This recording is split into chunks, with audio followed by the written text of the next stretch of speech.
जय जगत गुरु, जय भारत। भाइयों और बहनों, आज वीडियो बनाने का ऐसा मेरा कोई मकसद तो नहीं था, लेकिन आज यूट्यूब पर मैंने एक न्यूज़ देखी और उसमें बताया गया कि मक्का मदीना में हज करने के लिए जो हाजी गए हुए थे, तकरीबन 1000 हाजियों की अकाल मृत्यु हो गई। कारण बताया जा रहा था कि तेज गर्मी थी, जिस वजह से उनकी मृत्यु हुई। लेकिन मुख्य कारण तेज गर्मी नहीं था।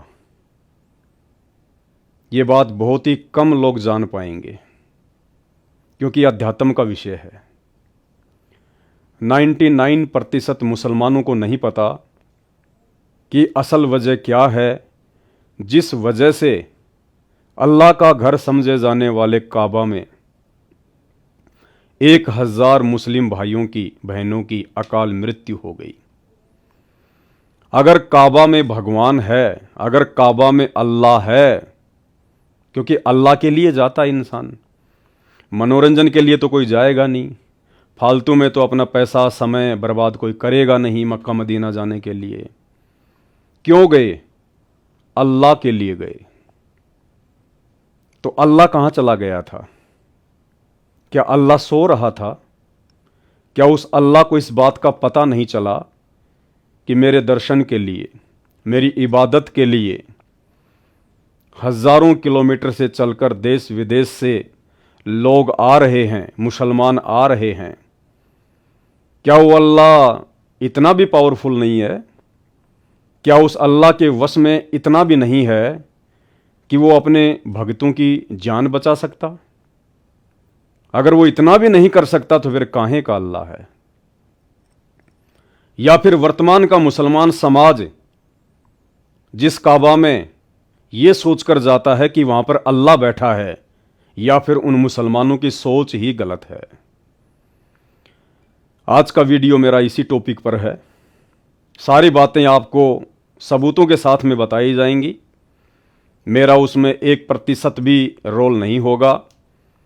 ये पुस्तक आप देख रहे हैं, जीवनी हज़रत मोहम्मद सल्लल्लाहु अलैहि वसल्लम, ये मैंने नहीं लिखी है, आप मुसलमान धर्म के मानने वालों ने लिखी है, और आप मुसलमान धर्म के मानने वालों से ही मैंने खरीदी है। जो बातें इस पुस्तक में हज़रत मोहम्मद जी के विषय में लिखी हुई है, सच्चाई, वो मैं आपके सामने पेश करने जा रहा हूं, और हकीकत आपके सामने रखूंगा कि वर्तमान का मुस्लिम समाज जो साधना इबादत कर रहा है, अल्लाह को खुश करने की जानकर,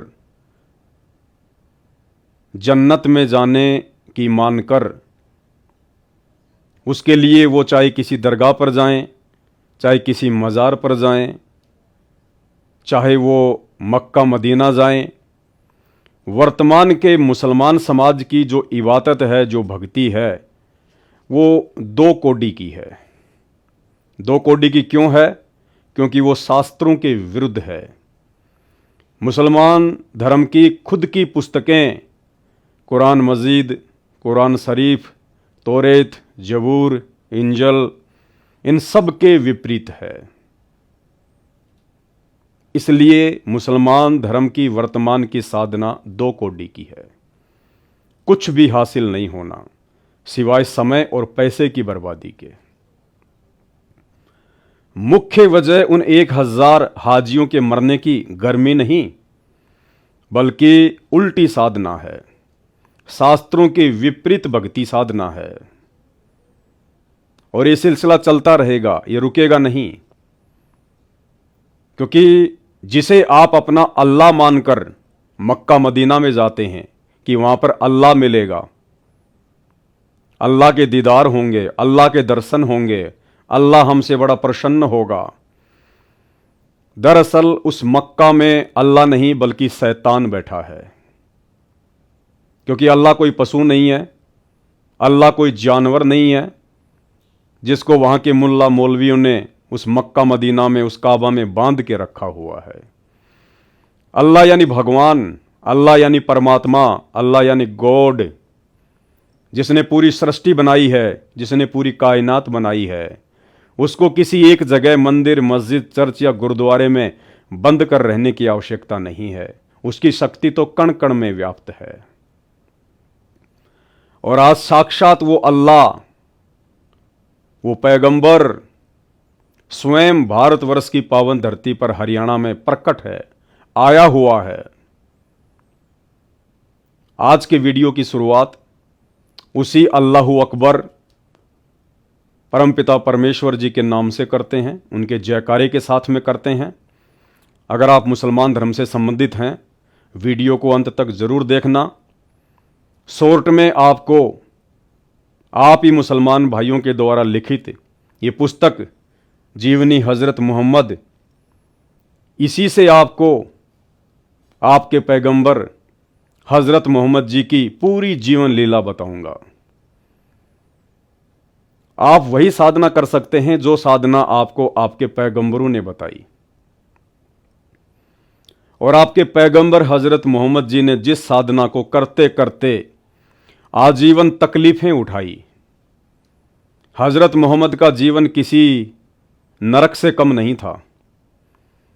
जिस अल्लाह की इबादत करते करते हजरत मोहम्मद को सुकून की मौत नहीं मिली, जीवन में कभी सुख शांति नहीं मिली, आप ये कैसे विश्वास करके बैठे हैं कि उसी अल्लाह की इबादत, जिस अल्लाह की इबादत हजरत मोहम्मद जी किया करते थे 1200-1300 वर्ष पहले,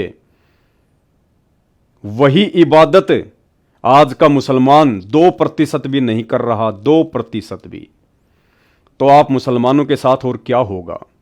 वही होना था जो मक्का मदीना में 1000 हाजियों के साथ में हुआ था। मेरा मकसद कोई आपके दिल को ठेस पहुंचाने का नहीं है, लेकिन सच्चाई बताने का है। और सच्चाई थोड़ी सी कड़वी जरूर होती है, ठेस जरूर लगती है, लेकिन अगर समझने का प्रयास करेंगे तो बहुत कुछ हासिल भी होगा आपको। तो सबसे पहले उस अल्लाह अकबर का जयकारा लगाते हैं, उसके बाद आज के वीडियो की शुरुआत करते हैं। परमपिता परमात्मा, सारी सृष्टि के रचनहार, कुल मालिक, असंख्य ब्रह्मांडों के स्वामी, तीनों लोकों में प्रवेश करके सबका भरण पोषण करने वाले राजाधिराज, आत्माधार, नाथों के नाथ, देवों के देव महादेव, सर्वेश्वर महेश्वर, मृत्युंजय, अजरो अमर, आदि अनादि, सनातनी प्रभु, जगत पिता जगदीश्वर, श्री श्री 1008 की उपाधि के वास्तविक अधिकारी, अकाल मूर्त सौद स्वरूपी राम वासुदेव, सर्वगतम ब्रह्म, परम पूज्य, प्रथम पूज्य, परम संत, परम पुरुष, परम धनी, परम दयालु, सत्य कबीर, हक्का कबीर, अल्लाहु कबीर, अल्लाहु अकबर, बाखबर, अल्लाह ताला, जगत के तारणहार, जगत के मुक्तिदाता, जगत के जगन्नाथ, हारे के सहारे, हिंदुओं के राम, मुसलमानों के अल्लाह, सिखों के वाहिगुरु, ईसाइयों के मसीह, दया के सागर दयानिधि, करुणा के सागर करुणानिधि, स्वयंभू परिभू, संकट मोचन, कष्ट हरण, मंगल करण, दुख भंजन, अविगत कबीर, निर्विकार निर्विषम परमात्मा, अलय अलेख सतगुरु, आदि अनादि सतगुरु, असली मर्यादा पुरुषोत्तम, असली राम, असली कृष्ण, असली घनश्याम, असली मुरारी, राजाओं के राजा, महाराजाओं के महाराजा, शहंशाहों के शहंशाह, सम्राटों के सम्राट, भगवानों के भगवान, अल्लाहों के अल्लाह, प्रभुओं के प्रभु, मसीहाओं के मसीह, सच्चे वाहिगुरु, बाबाओं के बाबा, पीरों के पीर, सेठों के सेठ, जगत सेठ, सांवड़ सा सेठ, सर्वगुण संपन्न, अनंत कोटि कलाओं के स्वामी, अनंत कोटि ब्रह्मांडों के नायक, योगियों में महायोगी, ध्यानियों में महाध्यानी, सिद्धों में परम सिद्ध, ज्ञानियों में तत्वज्ञानी, ब्रह्म ज्ञानी, महाज्ञानी, परम ज्ञानी, सर्वश्रेष्ठ ज्ञानी, युवा कबीर, समृद्ध कबीर, असमवात, अमित ओजा, सच्चे रहनुमा, करीम अल्लाह, सुभान अल्लाह, दुनिया के अंतिम पैगंबर, 8 सितंबर 1951 से गांव धनाना, जिला सोनीपत, हरियाणा, भारतवर्ष की पावन भूमि पर प्रकट, परम पूज्य संत शिरोमणि, अल्लाहों के अल्लाह, सतगुरु रामपाल जी परमेश्वर जी के चरण कमल में अनंत कोटि दंडवत प्रणाम। आप सभी मुसलमान भाइयों को अल्लाहु अकबर सतगुरु रामपाल जी परमेश्वर सद्बुद्धि बख्शे कि जो चीज़ आज मैं आपको दिखाने जा रहा हूँ, मेरे पूज्य गुरुदेव भगवान सतगुरु रामपाल जी के आशीर्वाद से आप उस चीज़ को समझ सकें। और समझना केवल इतना ही है कि ये जितने भी धर्म बने हुए हैं, हिंदू, मुस्लिम, सिख, ईसाई, जैनी, बौद्ध, यहूदी, फारसी, मंगोली, दुनिया भर के, ये ना तो मुसलमानों के अल्लाह ने बनाए हैं, ना हिंदुओं के भगवान ने बनाए हैं, ना किसी और ने बनाए हैं। ये जितने भी मनमुखी धर्म हैं, ये धर्म के ठेकेदारों ने बनाए हैं। उन धर्म के ठेकेदारों ने जिनको अपने धर्म की पुस्तकें समझ में नहीं आई। हिंदू धर्मगुरुओं को वेद और गीता समझ में नहीं आई, मुस्लिम धर्म के मुल्ला, मौलवी और काजियों को कुरान शरीफ, तौरेत, जबूर, इंजिल और कुरान मजीद समझ में नहीं आई। अपना मनमुखी फरमान समाज पे थोप दिया, पूरे समाज को जहन्नुम की आग में झोंक दिया। सब के सब शास्त्रों के विरुद्ध भक्ति साधना कर रहे हैं, और जैसा भी उनके भाग्य में, उनके प्रारब्ध में लिखा हुआ है, वैसा ही वो भोग रहे हैं। अन्यथा अल्लाह की शरण में आने के बाद, या अल्लाह का कोई पैगंबर हो, पूर्ण पैगंबर, उसकी शरण में आने के बाद यदि आप उसकी नियम और मर्यादाओं में रहकर उसकी इबादत करते हैं, भक्ति साधना करते हैं, तो अल्लाह तो इतना समर्थ है, वो अपने साधक की मृत्यु को भी टाल सकता है। लेकिन ऐसा ना हिंदू समाज में देखने को मिल रहा है, ना मुस्लिम समाज में देखने को मिल रहा है। सब के सब कुत्ते वाली मौत मर रहे हैं।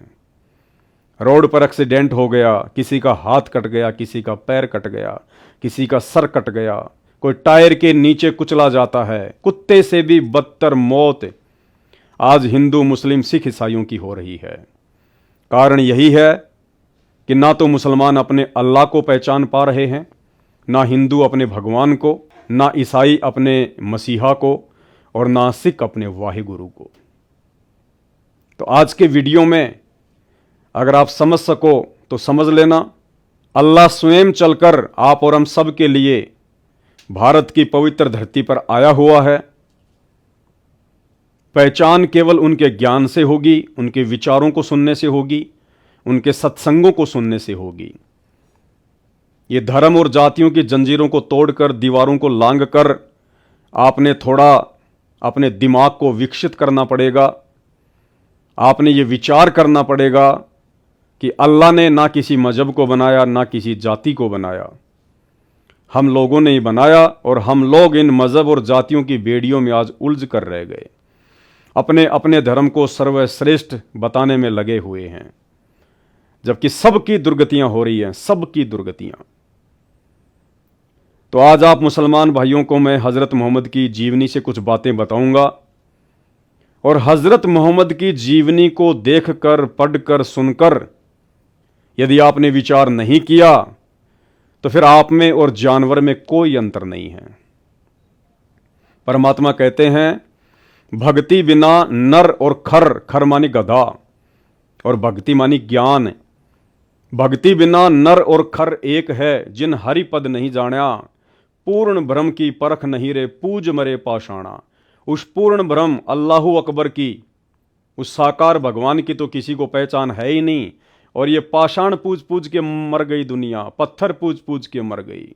मुसलमान भाई मज़ारों पर जाकर पत्थर पूजते हैं, मक्का मदीना में जाकर पत्थर पूजते हैं। हिंदू भाई मंदिरों में जाकर पत्थर पूजते हैं, तीर्थ धामों पर जाकर पत्थर पूजते हैं। सब के सब पत्थर पुजारी हैं। तो हज़रत मोहम्मद की जीवनी आज मैं आप मुसलमान धर्म के मानने वालों को बताने जा रहा हूं। जैसा कि मुसलमान धर्म के फॉलोअर्स के माध्यम से ये पुस्तक लिखी गई है, जीवनी हज़रत मोहम्मद सल्लल्लाहु अलैहि वसल्लम। अपनी तरफ से मैं कुछ नहीं बोलने वाला, कुछ नहीं बताने वाला। जो भी बताऊंगा आप लोगों के द्वारा लिखी गई बातें ही बताऊंगा। लेकिन आप लोग इन लिखी गई बातों को समझ नहीं पा रहे। मेरा केवल इतना सा काम है कि मुख्य मुख्य जो पॉइंट हैं, उन पॉइंटों पर मैं आपका ध्यान आकर्षित करूं, ताकि आप थोड़ा सोचने पर विवश हों। कोशिश करें सत्य जानने की, और सत्य बताने वाला इस पूरी धरती पर, पूरी पृथ्वी पर वर्तमान में केवल एक ही है, स्वयं अल्लाहु अकबर, स्वयं परमात्मा, जो आज स्वयं हम इंसानों को समझाने के लिए इंसान का चोला धारण करके परम पूज्य सतगुरु रामपाल जी के रूप में धरती पर साक्षात प्रकट हैं। चाहे हिंदू धर्म के धर्मगुरु हों, चाहे मुसलमान धर्म के धर्मगुरु हों, इन अज्ञानियों ने धर्म के मानने वालों को उल्टा पाठ पढ़ा दिया शास्त्रों का कि भगवान बेचून है, भगवान निराकार है। मुसलमान धर्म के मुल्ला काजी कहते हैं कि भगवान धरती पर नहीं आता, अल्लाह कभी साकार रूप में नहीं आता, अल्लाह कभी इंसान का रूप बनाकर नहीं आता। उधर हिंदू धर्म के धर्मगुरु भगवान निराकार है, भगवान निराकार है, उसका कोई आकार नहीं है। उल्टा पाठ सबको पढ़ा रखा है और सबकी दुर्गतियां करवा रखी हैं। आज कोई भी व्यक्ति चैन की मौत नहीं मर रहा, सुकून की मौत नहीं मर रहा। 1000 हज यात्री मरे हैं, वो सुकून की मौत नहीं है, वो जिहालत की मौत है। अरे अल्लाह उसे कहते हैं जो सुकून की मौत दे, जो ऐसी बेमौत दे उसको अल्लाह नहीं कहते। ये काम तो शैतान करता है, काल करता है। तो हजरत मोहम्मद जी की जीवनी को पढ़ने के बाद भी यदि आपने विचार नहीं किया और साक्षात धरती पर प्रकट अल्लाहू अकबर सतगुरु रामपाल जी के यूट्यूब पर जाकर सत्संग नहीं सुने, तो आप लोगों में और जानवरों में रत्ती भर भी अंतर नहीं है। क्योंकि परमेश्वर ने जानवरों से भिन्न हमारे को ये मनुष्य शरीर दिया है। ये मनुष्य शरीर केवल इसीलिए दिया है कि हम किसी बात पर विचार कर सकते हैं, सोच सकते हैं, सलाह मशवरा कर सकते हैं। मैं आपको समझाऊंगा, आप जी समझ सकते हैं। अन्य किसी भी योनि में, किसी भी शरीर में इस मनुष्य के अलावा ये योग्यता, ये क्षमता परमात्मा ने नहीं दी है।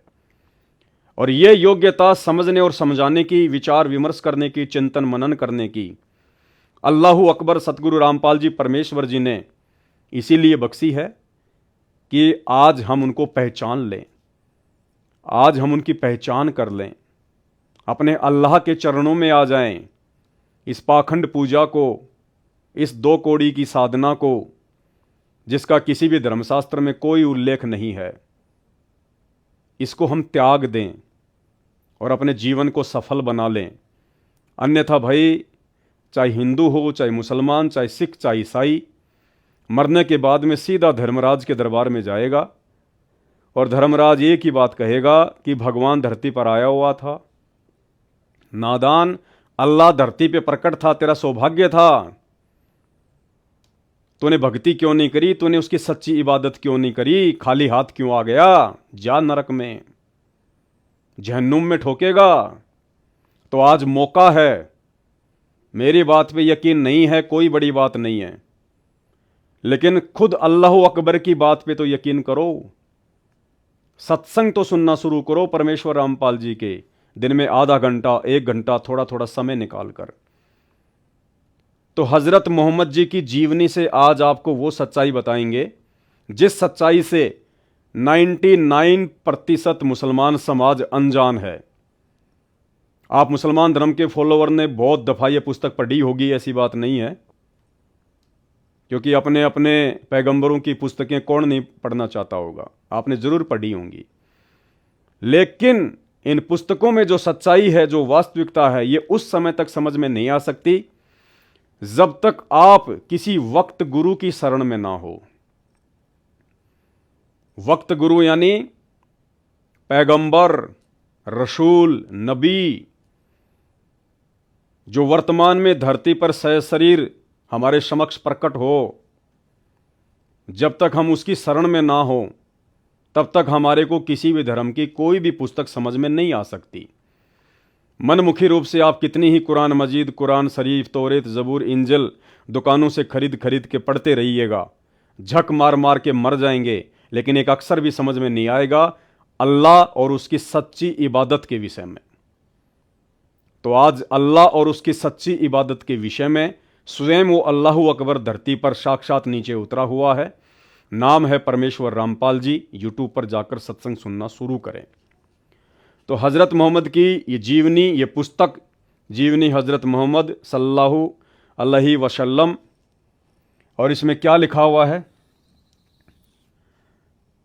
इस किताब के अध्ययन से अल्लाह के पैगंबर हज़रत मोहम्मद सल्लल्लाहु अलैहि वसल्लम के जीवन की प्रमुख झलकियां आपके सामने आएंगी, और इस किताब को पढ़ने वाला ऐसा महसूस करेगा जैसे वह खुद उस दौर से गुजर रहा है जिस दौर से पैगंबरे इस्लाम गुजरे हैं।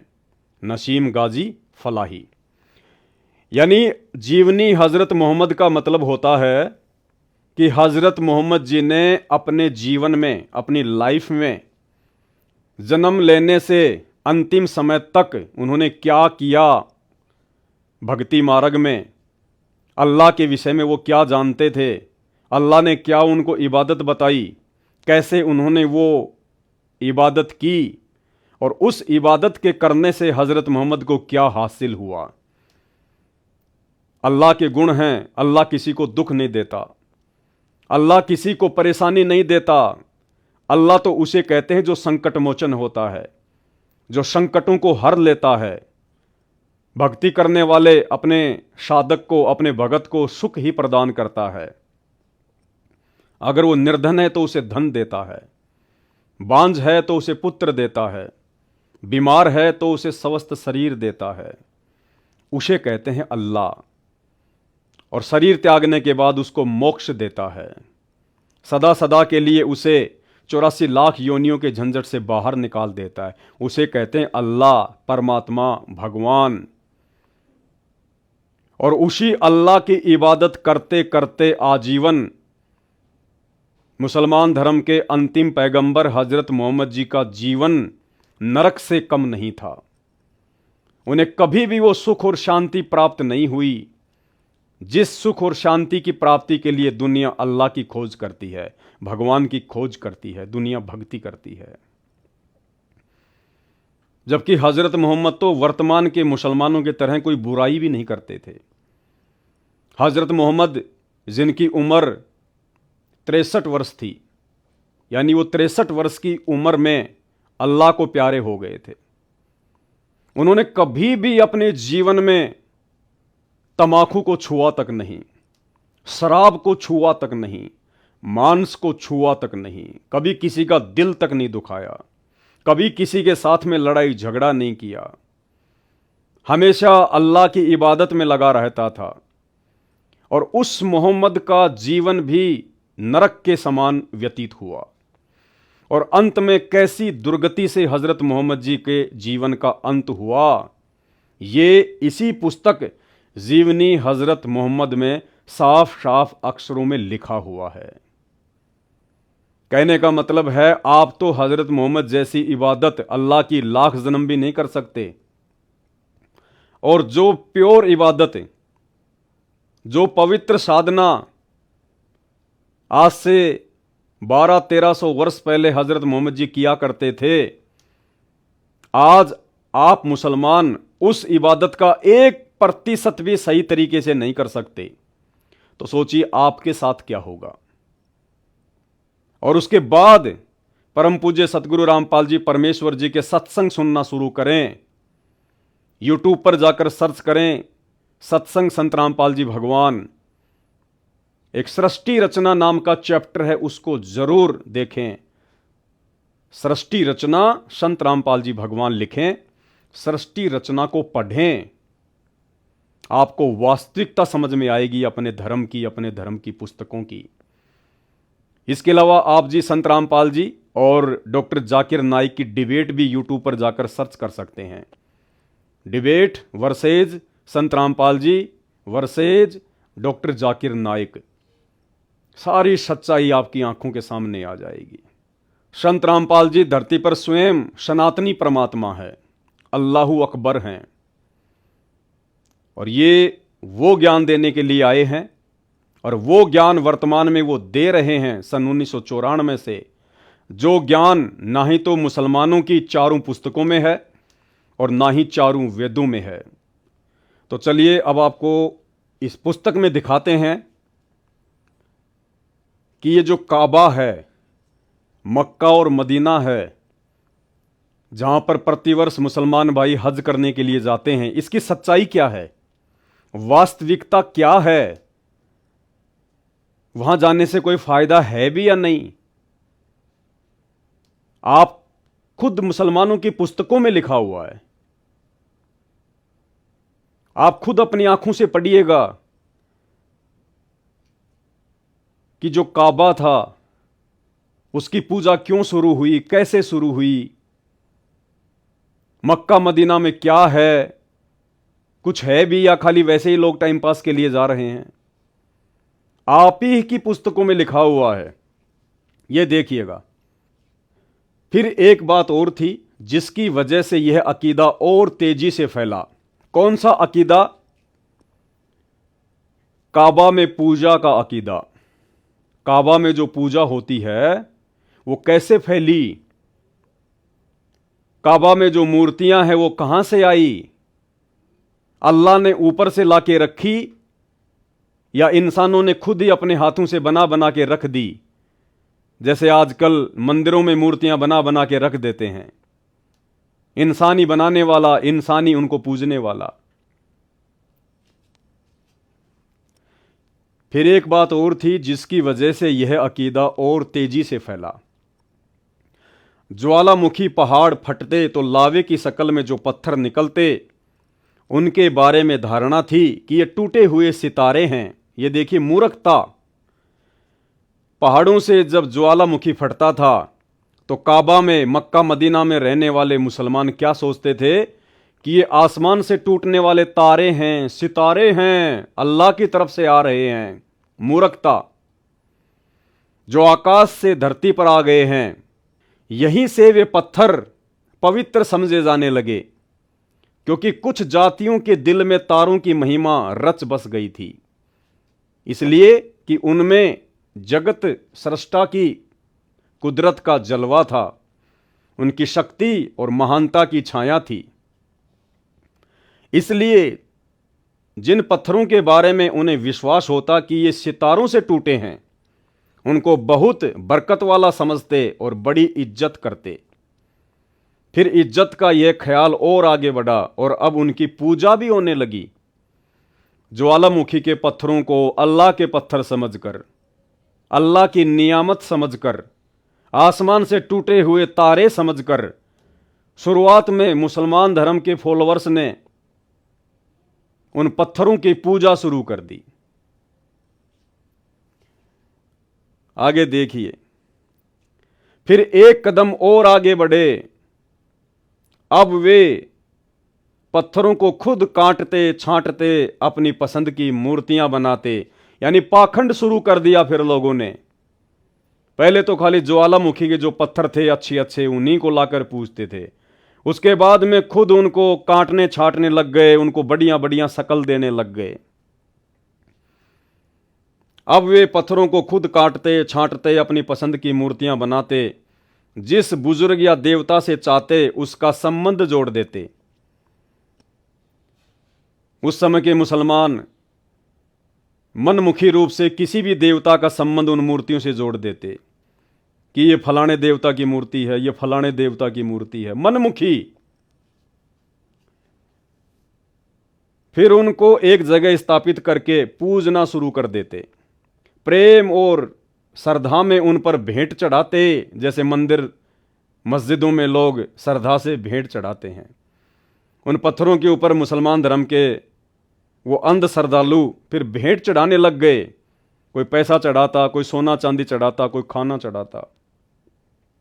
उनके नाम पर मन्नतें मांगते, उनके नाम पर मन्नतें मांगते। खुद ही पत्थर उठा उठा के लाते, खुद ही उनको काटते छांटते, खुद ही उनको भगवान बना के, अल्लाह बना के, देवता बना के उनको काबा में रखते, अपने घरों पर रखते। फिर उनसे मन्नतें मांगते कि मुझे बेटा देना, मेरा ये काम ठीक हो जाए। खुद ही उनसे मन्नतें मांगते, खुद ही भगवान बनाते, खुद ही अल्लाह बनाते और खुद ही अल्लाह से फिर मन्नतें मांगते। यानी आपको यह समझाने का प्रयास कर रहा हूं कि मक्का मदीना और काबा में कोई अल्लाह नहीं है, कोई खुदा नहीं है। जैसे मंदिरों में कोई भगवान नहीं है, मस्जिद में कोई अल्लाह नहीं है। मनमुखी काम है, सारे के सारे मनमुखी काम। ये मंदिर, मस्जिद, चर्च और गुरुद्वारे में जितने भी भगवान हैं, ये सब इंसान के बनाए हुए हैं। आपकी आंखों के सामने आप ही मुसलमान धर्म की पुस्तकों में लिखा हुआ है।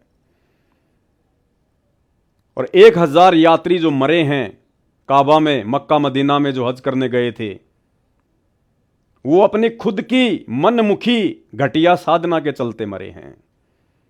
अल्लाह ने कभी नहीं कहा तुम्हें कि काबा में आओ, मक्का में आओ, मदीना में आओ। मनमुखी अगर ये किताबें पढ़ लेते, अपने धर्म की इनको समझ लेते, तो वहां जाने की आवश्यकता ही नहीं पड़ती। और वहां नहीं जाते तो ऐसी दुर्गति से मौत नहीं होती।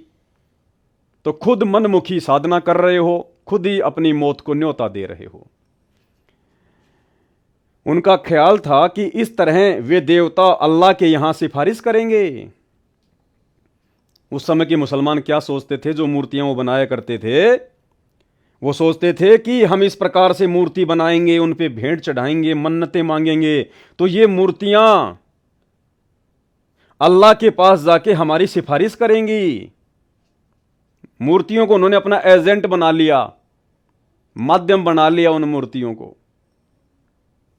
बिगड़े हुए काम भी बना देंगे और आखिरत में मुक्ति और नजात के साधन भी सिद्ध होंगे कि मरने के बाद हमारी मुक्ति भी होगी और जीते जी हमारे को लाभ मिलेंगे, फायदा मिलेगा अगर हम इन मूर्तियों को पूजेंगे। तो अब आगे चल के पता चलेगा कि हजरत मोहम्मद के जीवन में क्या क्या घटनाएं घटित हुई।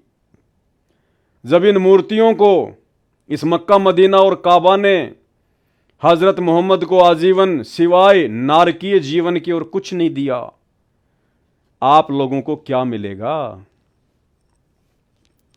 अब देखिएगा भाई और बहनों, ये साफ साफ लिखा हुआ है जीवनी हजरत मोहम्मद इस पुस्तक में।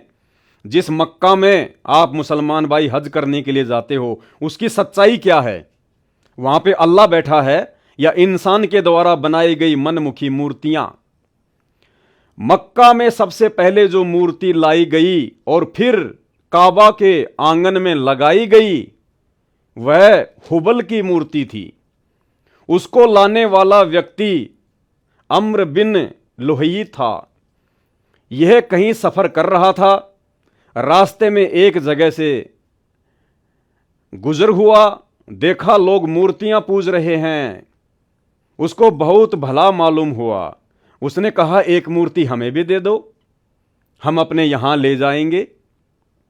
कहां ले जाएंगे? मक्का में ले जाएंगे, जहां पे आप लोग जाते हो चक्कर लगाने। यह हकीकत है। रास्ते से पड़ा हुआ एक पत्थर, लोगों ने उसकी मूर्तियां बना दी और उस मूर्ति को यह व्यक्ति अमर बिन लुहई खरीद के ले आता है और मक्का मदीना में स्थापित कर देता है और उस मूर्ति पर देश विदेश के मुसलमान चक्कर लगाने जाते हैं। अब ये अंधश्रद्धा नहीं है तो और क्या है, अंधभक्ति नहीं है तो और क्या है, ये हकीकत आपके सामने है। तो यहां से शुरुआत हुई है मक्का में मूर्तियों की। अब आगे देखिए हजरत मोहम्मद जी के विषय में, ये उनकी जीवनी जो है अब ये शुरू हो जाती है। ये हजरत मोहम्मद की माता जी के विषय में बताया जा रहा है, उनके पिताजी के विषय में बताया जा रहा है। उनके बेटे की मां कौन होगी यह भी खुदा के यहां तय था। उनकी शादी आमीना से हुई। किसकी? हजरत मोहम्मद जी के पिताजी की, जो कुरैश की सबसे ज्यादा इज्जत वाली औरत थी और बनी जोहरा के सरदार की बेटी थी। बाप ने बेटे की ओर से शादी का पैगाम दिया। बाप कौन? हजरत मोहम्मद जी के दादाजी ने हजरत मोहम्मद जी के पिताजी की शादी का पैगाम दिया। आमीना के घर वालों ने इसे अपने लिए सौभाग्य की बात समझी, खुशी खुशी तैयार हो गए, चटपट शादी हो गई। रिवाज था कि दूल्हा शादी के बाद 3 दिन ससुराल में रहेगा। अब्दुल्ला भी 3 दिन ससुराल में रहे, यानी हजरत मोहम्मद के जो पिताजी थे उनका नाम अब्दुल्ला। अब्दुल्ला भी 3 दिन ससुराल में रहे, फिर घर चले आए, साथ में दुल्हन भी आई। शादी को अभी कुछ ही दिन हुए थे, व्यापारियों का एक काफिला शाम सीरिया जा रहा था। उसके साथ अब्दुल्ला भी हो लिए, यानी हजरत मोहम्मद जी के जो पिताजी थे वो भी व्यापार के लिए उस काफिले के साथ में हो लिए। उनके साथ अब्दुल्ला भी हो लिए। वापसी में मदीना से गुजरे, यहां उनके बाप का ननिहाल था। थके तो थे ही, दम लेने के लिए ठहर गए। इत्तिफाक से बीमार पड़ गए। हजरत मोहम्मद जी के पिताजी बीमार पड़ गए।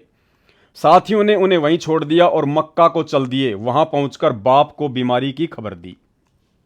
अब्दुल मुतल्लिब ने बीमारी का हाल सुना तो फौरन अपने बड़े बेटे हारिस को मक्का मदीना दौड़ाया कि वहां जाकर भाई की खिदमत करे और जब अच्छे हो जाएं तो साथ लेकर आ जाएं। लेकिन अफसोस, हारिस ने अपने भाई अब्दुल्ला को ना देखा। हारिस ने अपने भाई अब्दुल्ला को ना देखा। यानी हजरत मोहम्मद जी के जो पिताजी थे उनकी अकाल मृत्यु हुई बीमारी से। मुस्लिम धर्म के पैगंबर हजरत मोहम्मद के वालिद, उनके फादर, उनके पिताजी अब्दुल्ला की जो मौत थी वो बीमारी से हुई, अकाल मृत्यु हुई, जवानी में मृत्यु हुई। और जिस समय मृत्यु हुई उस समय हजरत मोहम्मद अपनी मां के पेट में थे। हजरत मोहम्मद का जन्म भी नहीं हुआ था। यानी पैगंबर अपने बाप का मुंह भी नहीं देख पाया। आगे आगे सुनते जाना, यह केवल शुरुआत है कि जो भक्ति साधना अल्लाह की समझ के हजरत मोहम्मद ने आजीवन की, उनको क्या मिला और वर्तमान के मुसलमान को क्या मिलेगा जो हजरत मोहम्मद जैसी 1% भी साधना नहीं कर रहा है। तो हजरत मोहम्मद जी के पिताजी की अकाल मृत्यु हुई, अब्दुल्ला की। उसके बाद देखिए भाई और बहनों, आगे हजरत मोहम्मद जी की मां, उनकी कैसे मृत्यु हुई। सोहर की तरह आमीना भी रास्ते में बीमार हो गई। आमीना कौन? हजरत मोहम्मद जी की माता। अपने पति की तरह आमीना भी रास्ते में बीमार हो गई। मक्का और मदीना के बीच में गांव है अबवा, वहां पहुंची तो हालात नाजुक हो गई और फिर संभल न सकी। उनके प्राण पखेरु उड़ गए और वहीं उनकी कब्र बनी। अब्दुल्ला का इंतकाल भी तो परदेश में ही हुआ था और दफन भी इसी तरह हुए थे। कौम और वतन से बहुत दूर, अपने परिवार से दूर दोनों की मृत्यु हुई। आप यतीम थे। आप कौन? हजरत मोहम्मद। लेखक लिख रहा है कि आप यतीम थे। जन्म लेने से पहले हजरत मोहम्मद जी के पिताजी का इंतकाल हो गया और जन्म लेने के बाद उनकी माता जी का इंतकाल हो गया। यानी बचपन से ही हजरत मोहम्मद जी को, मुसलमान धर्म के पैगंबर को, यतीमी का जीवन जीना पड़ा। यतीमी का जीवन आप समझने का प्रयास करना। जब हजरत मोहम्मद के साथ ऐसा हुआ तो आपके साथ क्या होगा, क्या मिलेगा आपको वर्तमान में? आप जो भक्ति साधना जो कर रहे हैं उससे केवल वर्तमान में वो सच्ची साधना अल्लाहू अकबर की, स्वयं वो अल्लाहू अकबर संत रामपाल जी स्वयं धरती पर लेके आए हुए हैं। मेरा ये वीडियो बनाने का मकसद केवल इतना ही है, आपको अपने धर्म की सच्चाई बता दूं और यदि अपना भला चाहते हैं तो वर्तमान में उस वास्तविक अल्लाह सतगुरु रामपाल जी परमेश्वर जी की पहचान कर सकें, उनके सत्संग सुनकर। दूसरा तरीका नहीं है। तुम सोचो कि संत रामपाल जी यदि अल्लाह हैं तो कोई चमत्कार क्यों नहीं कर देते? दिन को रात, रात को दिन क्यों नहीं कर देते? दुनिया में ऐसी ऐसी घटनाएं हो रही हैं, उनको रोक क्यों नहीं देते? ट्रेन एक्सीडेंट होती है, पहले वो बता क्यों नहीं देते? ये सारी बातें उनके सत्संग सुनोगे तब समझ में आएंगी कि वो क्या कर सकते हैं और क्या नहीं कर सकते हैं। आप यतीम थे, बाप के साये से महरूम थे। अभी इस यतीमी का एहसास ही हुआ था कि मां भी चल बसी। बाप की कब्र देखी ही थी कि मां की कब्र भी तैयार हो गई। अब आप अकेले रह गए। मां साथ थी तब भी आपको यतीमी का दुख था। भला दिल पर क्या बीती होगी? जबकि यह सारा भी टूट गया, गम पर गम, एक से बढ़कर दूसरा। अब आगे देखिए, हजरत मोहम्मद जी की माताजी भी गुजर गई, उनके पिताजी भी गुजर गए। बड़ी मुश्किल से उनके दादाजी ने, अब्दुल मुतल्लिब ने उनको पाला, और दादा का साया भी ज्यादा दिन तक नहीं रहा। क्या कह रहे हैं? लेकिन अफसोस, अब्दुल मुतल्लिब भी ज्यादा दिन न ठहरे, यानी हजरत मोहम्मद के दादाजी भी ज्यादा दिन ना ठहरे। मोहम्मद अभी 8 साल के हुए थे कि दादा भी चल बसे। यतीमी का जीवन, घोर यतीमी का जीवन। आपके पैगंबर की यह दशा उनके बचपन में, और जो साधना उस पैगंबर ने की अंतिम श्वास तक, उस साधना से उनको क्या मिला? अभी तो उनका जीवन चल रहा है। आगे उनकी जवानी के बारे में बताएंगे, फिर उनकी मृत्यु के बारे में बताएंगे।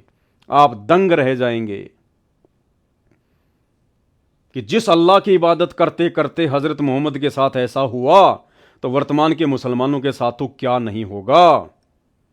मौका है, स्वयं अल्लाह अकबर धरती पर आया हुआ है, सत्संग सुन के विचार कर लेना।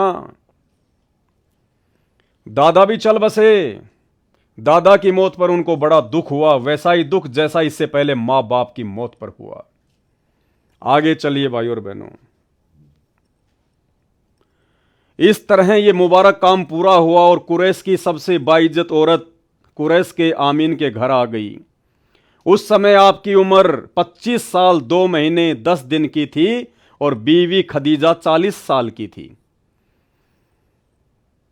हजरत मोहम्मद के वालिद मर गए, उनकी माताजी मर गई, बाद में उनके दादाजी ने पाला, वो भी मर गए। उसके बाद हजरत मोहम्मद जी के चाचा जी ने उनको पाला, और जब हजरत मोहम्मद जी 25 वर्ष के हुए तो हजरत मोहम्मद की शादी एक खदीजा नाम की औरत से हुई। और वो खदीजा कौन थी? वो 2 बार की पहले बेवा थी, 2 बार वो विधवा हो चुकी थी पहले, और उसकी उम्र कितनी थी? 40 साल। हजरत मोहम्मद की पहली पत्नी खदीजा की उम्र 40 साल और हजरत मोहम्मद की उम्र 25 साल। आगे चलिए भाई और बहनों, इस खदीजा से हजरत मोहम्मद जी को काफी संतानें हुई, बेटे हुए, बेटियां हुई, लेकिन वो भी ज्यादा दिन तक जिंदे ना रह सके। अल्लाह के नबी के साथ ऐसा हुआ, लेकिन अल्लाह ने कोई मदद नहीं करी, क्योंकि हजरत मोहम्मद जिसे अपना अल्लाह समझ के इबादत कर रहा था, वो अल्लाह नहीं था, वो शैतान था। शैतान, हिंदू धर्म में जिसको काल कहते हैं। और यह बात आपको उस समय समझ में आएगी जब आप यूट्यूब पर जाकर सर्च करेंगे, सृष्टि रचना संत रामपाल जी भगवान। ये काल कौन है? ये शैतान कौन है? ये क्यों अपने द्वारा भेजे गए पैगंबर और अवतारों के साथ भी ऐसा मजाक करता है? हजरत मोहम्मद को संतानें प्राप्त हुई खदीजा से, और उसके बाद क्या हुआ? लेकिन ये मुबारक घड़ियां और खुशी के दिन जल्द ही खत्म हो गए। आपके सब बेटे एक एक करके अल्लाह को प्यारे हो गए। अरे बाप की आंखों के सामने बेटे मर जाएं तो उस बाप के दिल पे क्या गुजरती होगी। और हजरत मोहम्मद के जितने भी बेटे थे, हजरत मोहम्मद जी की आंखों के सामने मर गए, युवा अवस्था में मर गए। क्या बीती होगी आपके पैगंबर के ऊपर? क्या अल्लाह इतना निर्दयी होता है जो अपने पैगंबर के परिवार की भी सार संभाल नहीं कर सकता, जो अपने पैगंबर को सुख सुविधा नहीं दे सकता, जो अपने एक पैगंबर का ख्याल नहीं रख सकता? वो अल्लाह फिर वर्तमान के मुसलमानों का क्या ख्याल रखेगा? तो हजरत मोहम्मद के पुत्र उनकी आंखों के सामने अकाल मौत मरे। ये जीवन चरित्र आपको पढ़ा रहा हूं हजरत मोहम्मद जी का, आप ही मुसलमान भाइयों के हाथों से लिखित है। ये विचार कर लेना, जिस अल्लाह की हजरत मोहम्मद इबादत कर रहा था, उस अल्लाह ने हजरत मोहम्मद के साथ भी कैसे कैसे मजाक किए।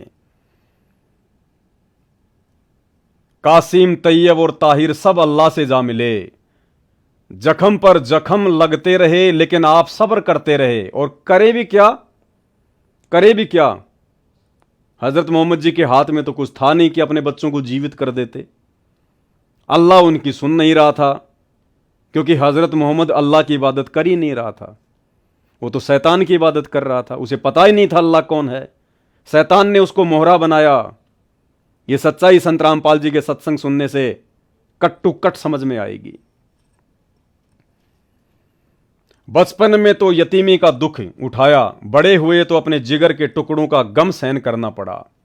आपकी बेटियां ही शेष रह गई जो 4 थी, जैनब, रुकिया, उम्मे कुलसुम और फातिमा। केवल 4 बेटियां बच गई। तीनों बेटे हजरत मोहम्मद के शैतान को प्यारे हो गए, जिसे वे अपना अल्लाह समझ रहे थे।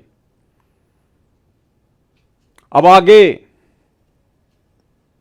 हजरत मोहम्मद अल्लाह की प्राप्ति के लिए हीरा नाम के पहाड़ की गुफा में जाके बैठ जाया करते थे, समाधि लगाया करते थे, ध्यान लगाया करते थे। और आप मुसलमान ये कहते हैं ना कि हजरत मोहम्मद जी के ऊपर आयतें नाजिर हुई, अल्लाह ने हजरत मोहम्मद के ऊपर आयतें उतारी। वो अल्लाह हजरत मोहम्मद जी को मिला, अल्लाह ने ये कुरान शरीफ का ज्ञान दिया, बिल्कुल दिया, लेकिन वो अल्लाह नहीं था, वो शैतान था, वो काल था। अरे भगवान अगर किसी को मिलता है तो कितना सुख देता है। भगवान, परमात्मा, अल्लाह, इस नाम को लेने से ही कितना सुकून मिलता है। और अगर वो अल्लाह खुद अगर अपने पैगंबर के सामने आ जाए या आज आप लोगों के सामने आ जाए तो आप लोगों का कैसा रिएक्शन होगा? आप डरेंगे? आपके उस अल्लाह को देखते ही पसीने आ जाएंगे? या फिर आप खुशी से झूम उठेंगे? क्योंकि अल्लाह हमारी आत्मा का पिता, हमारी रूह का मालिक, उसको देख के तो खुशी होनी चाहिए। लेकिन हजरत मोहम्मद की क्या हालत हो गई, जिसे वो अल्लाह समझ रहा था, जब वो अल्लाह उसके पास आया कुरान शरीफ का ज्ञान देने के लिए, आयतें उतारने के लिए, हजरत मोहम्मद की क्या हालत हुई देखिएगा। जब ख्वाब सुबह की तरह रोशन हो जाता और सत्य सिद्ध होता, इस प्रकार अज्ञात बातें मालूम हो जाती, तो आप सलल बहुत फिक्रमंद होते, मन में तरह तरह के विचार गूंजने लगते, आपको अपने बारे में शक होने लगता, कहीं मैं मानसिक रोगी तो नहीं। ये देखिएगा, अल्लाह की इबादत करने वाले हजरत मोहम्मद जी कभी कभी ये सोचते थे कि मैं मानसिक रोगी तो नहीं हूं, मेरे साथ में ऐसा क्यों हो रहा है। बचपन से लेकर जवानी तक मेरे को कोई सुख ही प्राप्त नहीं हुआ, अल्लाह ने मुझे कोई सहारा ही नहीं दिया। बचपन में मेरे माता पिता मर गए, दादाजी ने पाल पोस के बड़ा किया, वो भी मर गया। शादी हुई तो 40 साल की औरत से हुई, उससे मेरे को 7 संतानें प्राप्त हुई, 3 बेटे अल्लाह को प्यारे हो गए। तो हजरत मोहम्मद जी की स्थिति मानसिक रोगी जैसी हो गई, मानसिक रोगी जैसी। तो क्या सोचने लगे हजरत मोहम्मद जी? आपको अपने बारे में शक होने लगता, कहीं मैं मानसिक रोगी तो नहीं, कहीं मुझ पर भूत प्रेतों का कोई असर तो नहीं। आपने अपनी बीवी खदीजा को सारा हाल सुनाया, दिल पर जो बीत रही थी वह भी बताया, यानी महादुखी थे हजरत मोहम्मद जी, महादुखी। अरे जिस व्यक्ति का एक बच्चा हो और एक बच्चा यदि उसका मर जाए तो उस व्यक्ति की क्या हालत होगी। हजरत मोहम्मद के 3 बेटे, तीनों ही बेटे अकाल मौत मर गए, अपने बाप के सामने मर गए। तो मानसिक रोगी होना तो जाहिर सी बात थी। खदीजा ने सारी बातें ध्यान से सुनी, फिर आपको ढांढस बंधाई, हिम्मत दी और बोली, मेरे जीवन साथी आप फिक्र ना करें, आप जैसे सज्जन पर शैतान कैसे काबू पा सकता है। यानी हजरत मोहम्मद ने अपनी पत्नी खदीजा को कहा कि मेरे ऊपर कहीं भूत प्रेतों का साया तो नहीं है। बिल्कुल सही सोच रहे थे वो, क्योंकि शैतान का साया था।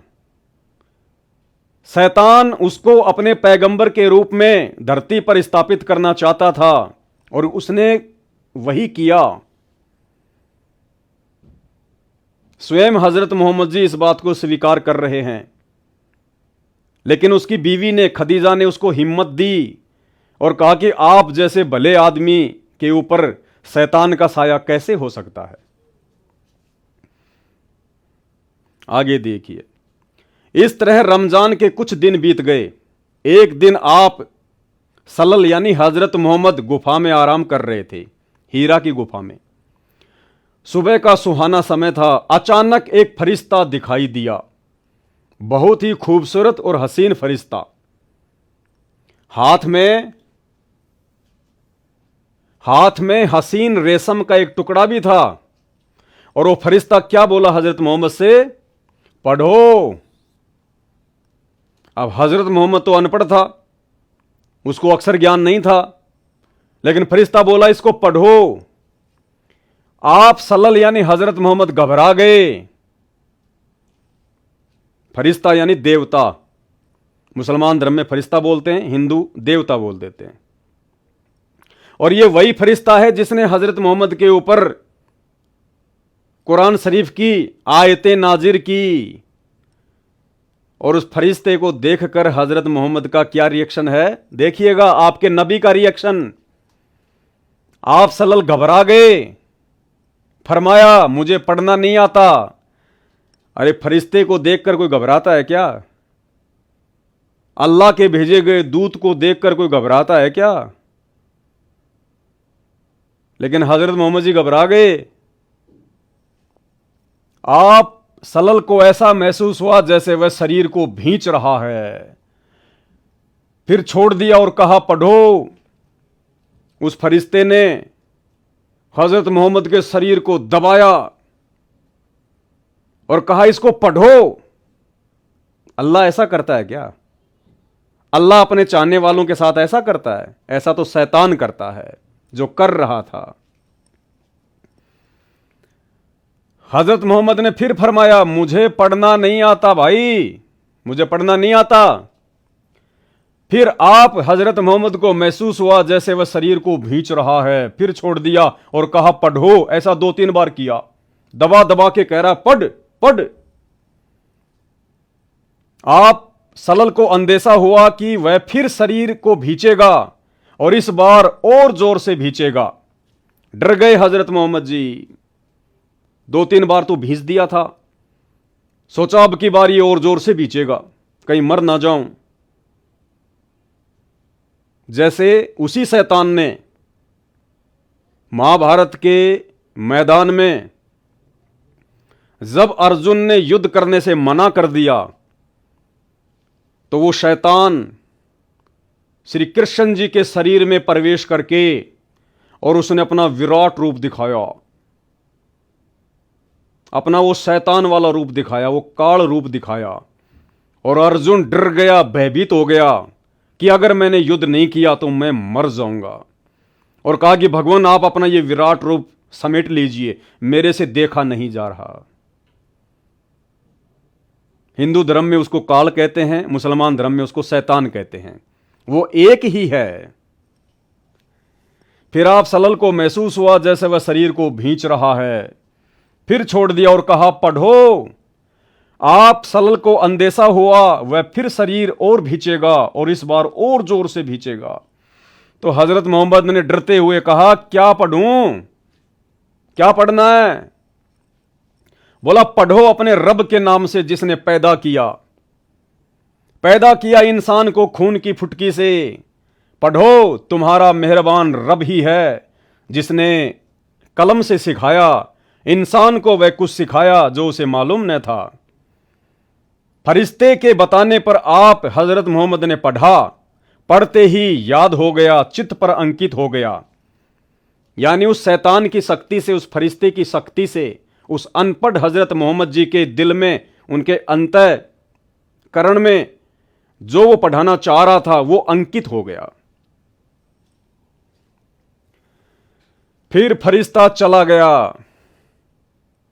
आप सल्लल्लाहु यानी हजरत मोहम्मद उठ खड़े हुए और क्या हुआ? भय से दिल बैठा जा रहा था। अरे मुसलमान भाइयों विचार कर लेना,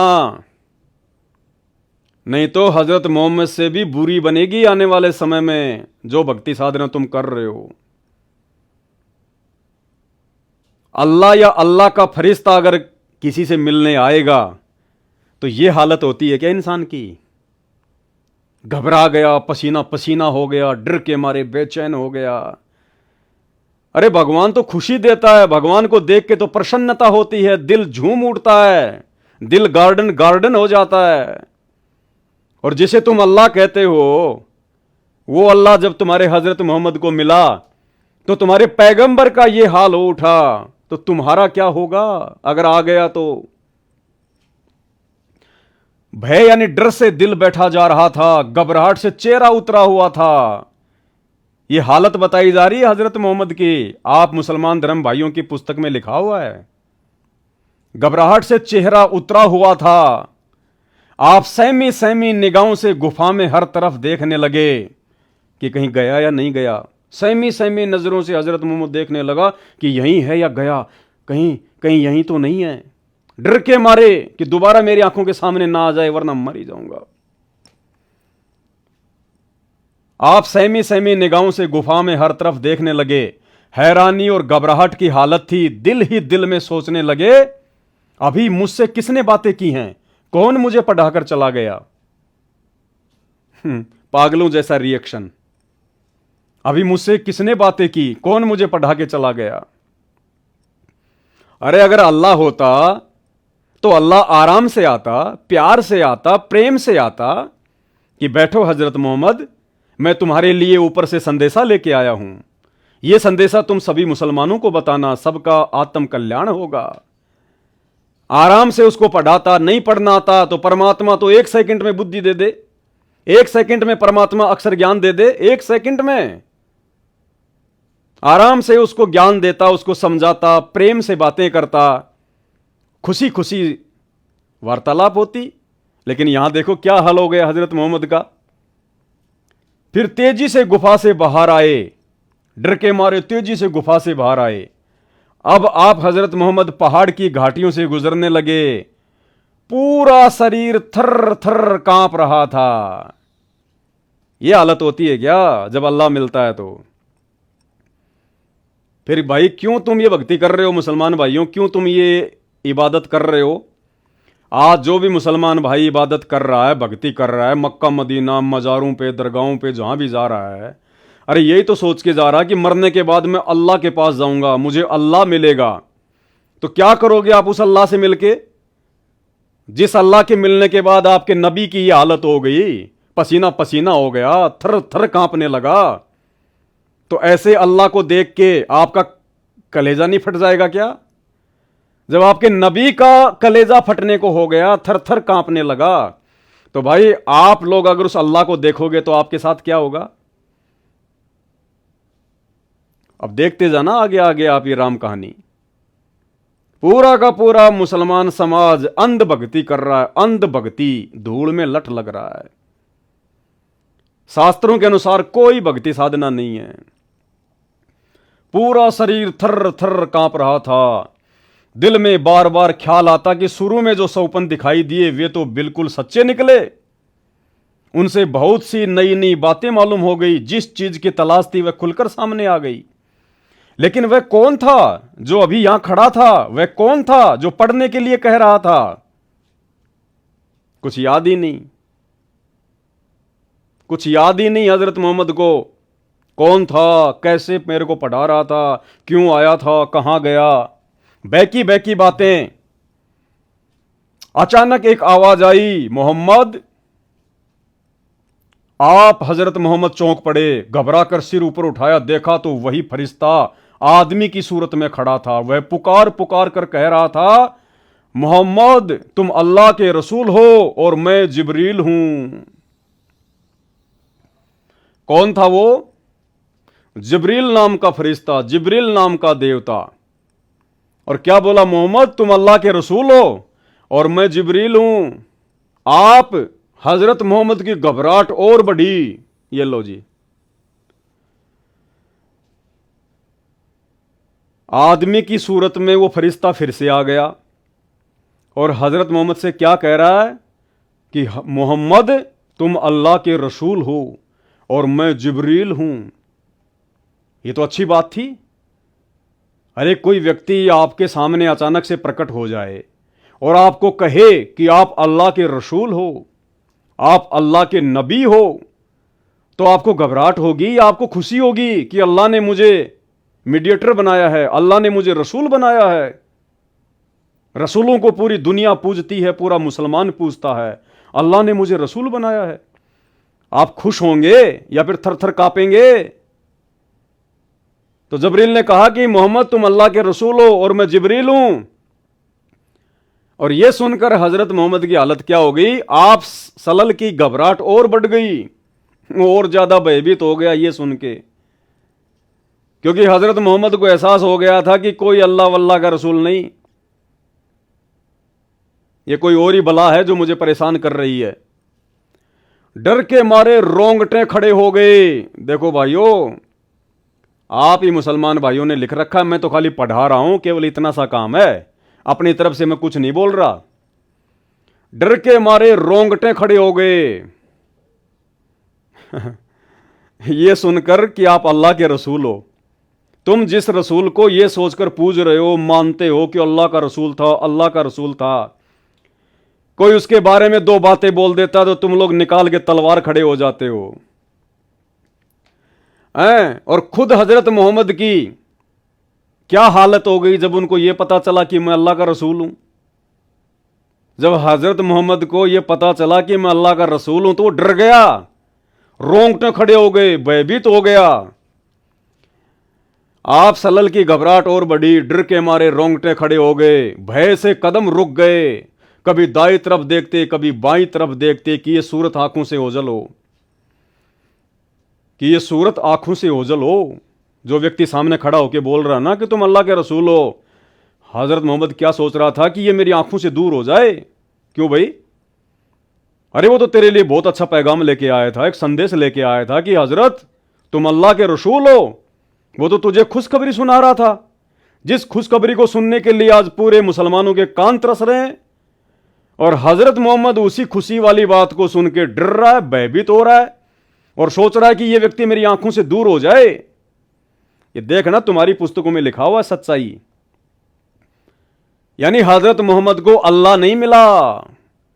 अरे अल्लाह की सूरत तो बहुत सुहानी है, और यदि उस अल्लाह का कोई पैगंबर, कोई फरिश्ता, कोई देवता यदि नीचे आएगा तो वो भी उस अल्लाह के जैसा होगा, उसी के गुणों से युक्त होगा।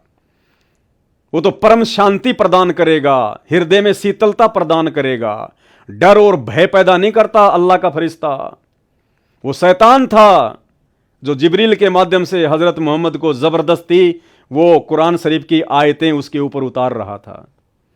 डर गया बेचारा हजरत मोहम्मद, लेकिन जिधर देखते वही दिखाई देता, जिधर मुंह करते वही मौजूद होता। आगे बढ़े या पीछे हटें, नजरें नीची करें या ऊपर उठाएं, हर तरफ और हर जगह वही फरिश्ता दिखाई देता। डर गया बेचारा।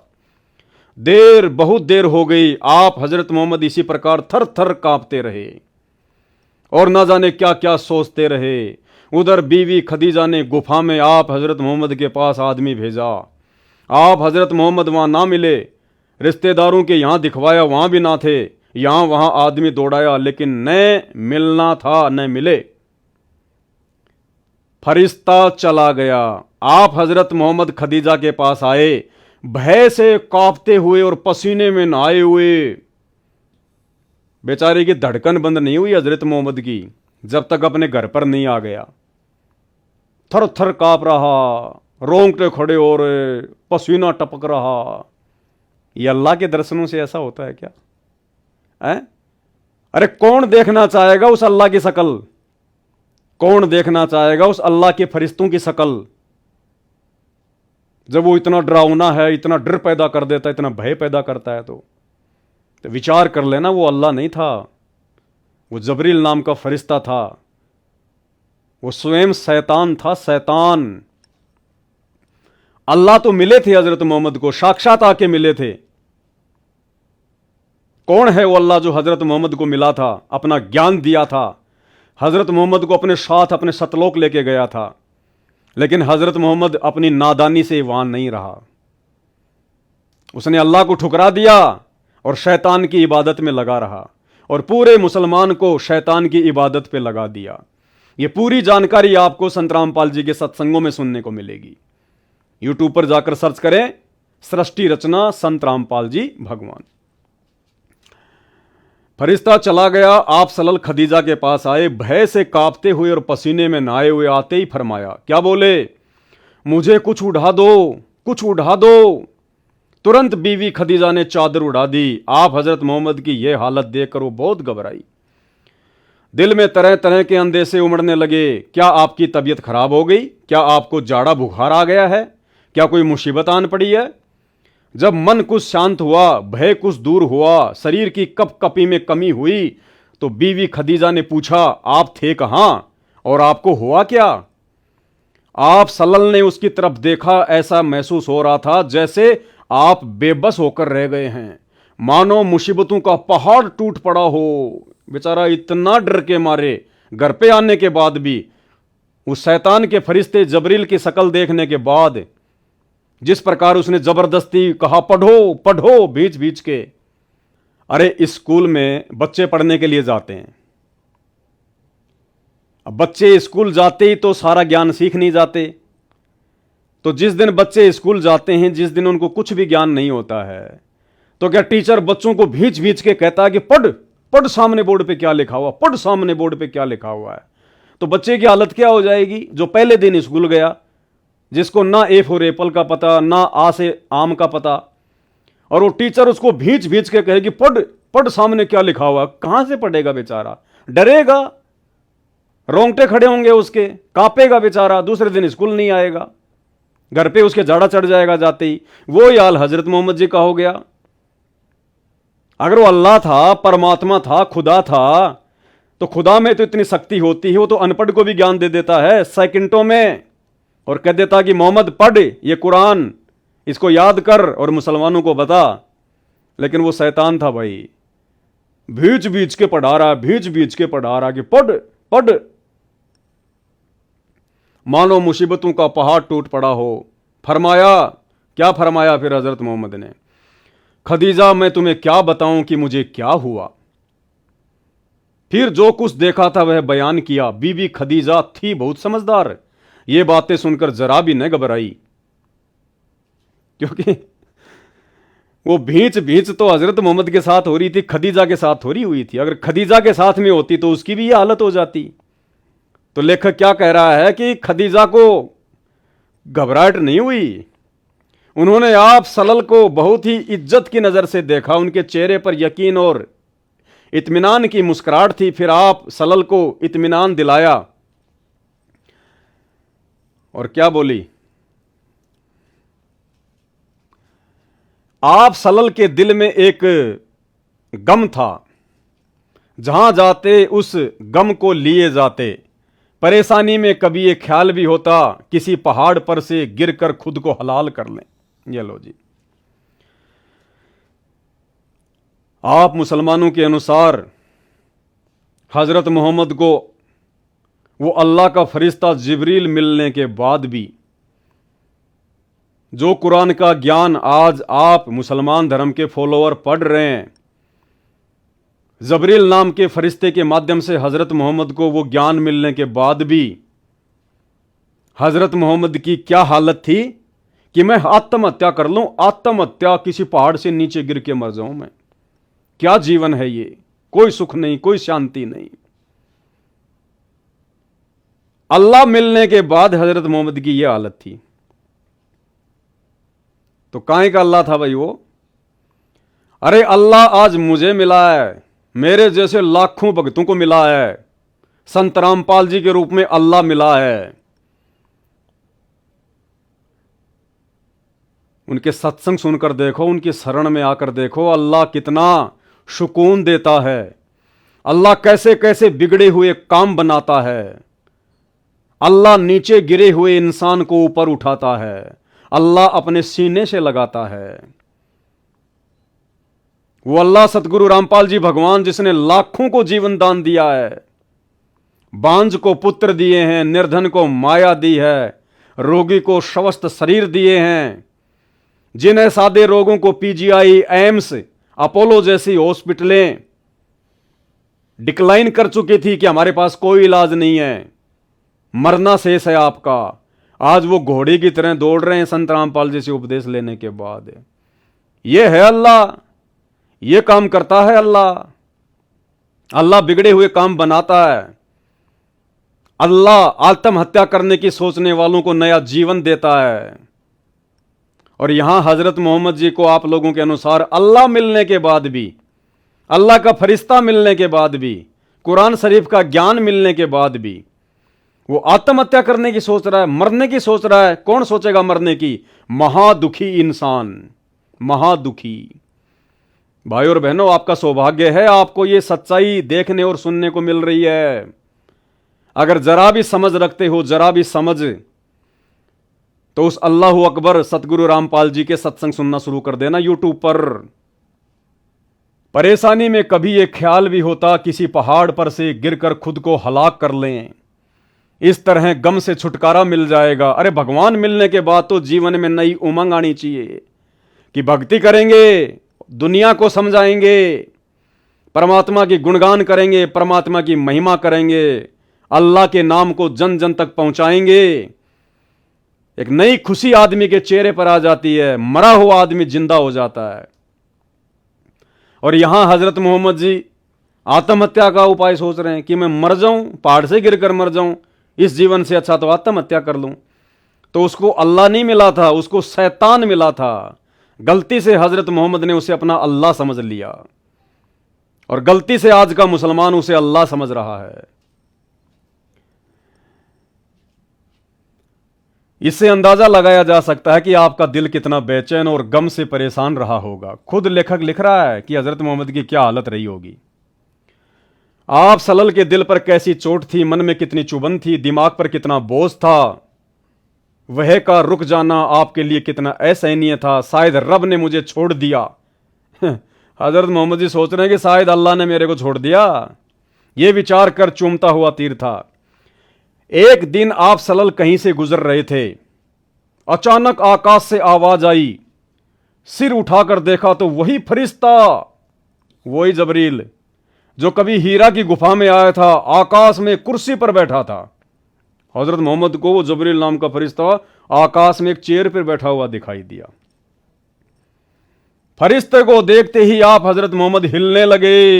हिल गया बेचारा हजरत मोहम्मद कि फिर से आफत आ गई, फिर से आ गया परेशान करने के लिए। हिलने लगे, कांपने लगे और लरजने लगे। पहली बार भी आपका शरीर कांप रहा था। कितनी जगह लिखा हुआ मेरे भाइयों, कितनी जगह लिखा हुआ है। क्या यह पढ़कर भी आपको यकीन नहीं होगा? क्या अल्लाह ऐसा होता है क्या? अल्लाह इतना भयंकर होता है क्या? अल्लाह का फरिश्ता ऐसा डरावना होता है क्या? अरे फिर क्यों जन्नत में जाने की सोच रहे हो आप लोग? मूर्ख हो फिर, क्योंकि जन्नत में अल्लाह के फरिश्ते फरिश्ते मिलेंगे वहां तो।